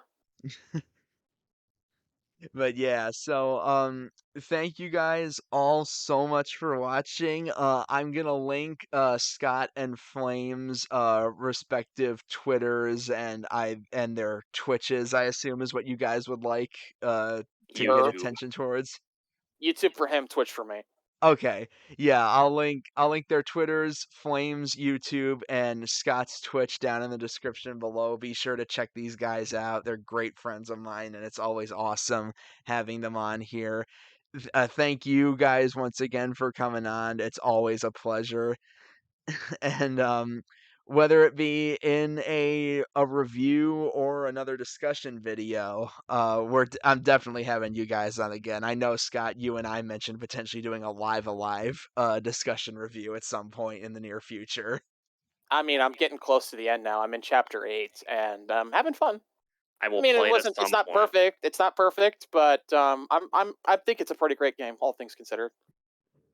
Yeah, so maybe we'll end up doing that at some point, or we could do another game discussion, or we'll figure something out. But with all that said, thank you everyone. If you're still here, thank you so much for watching. And whatever my next video may be, I'll see you all then. Take care, everybody. Peace.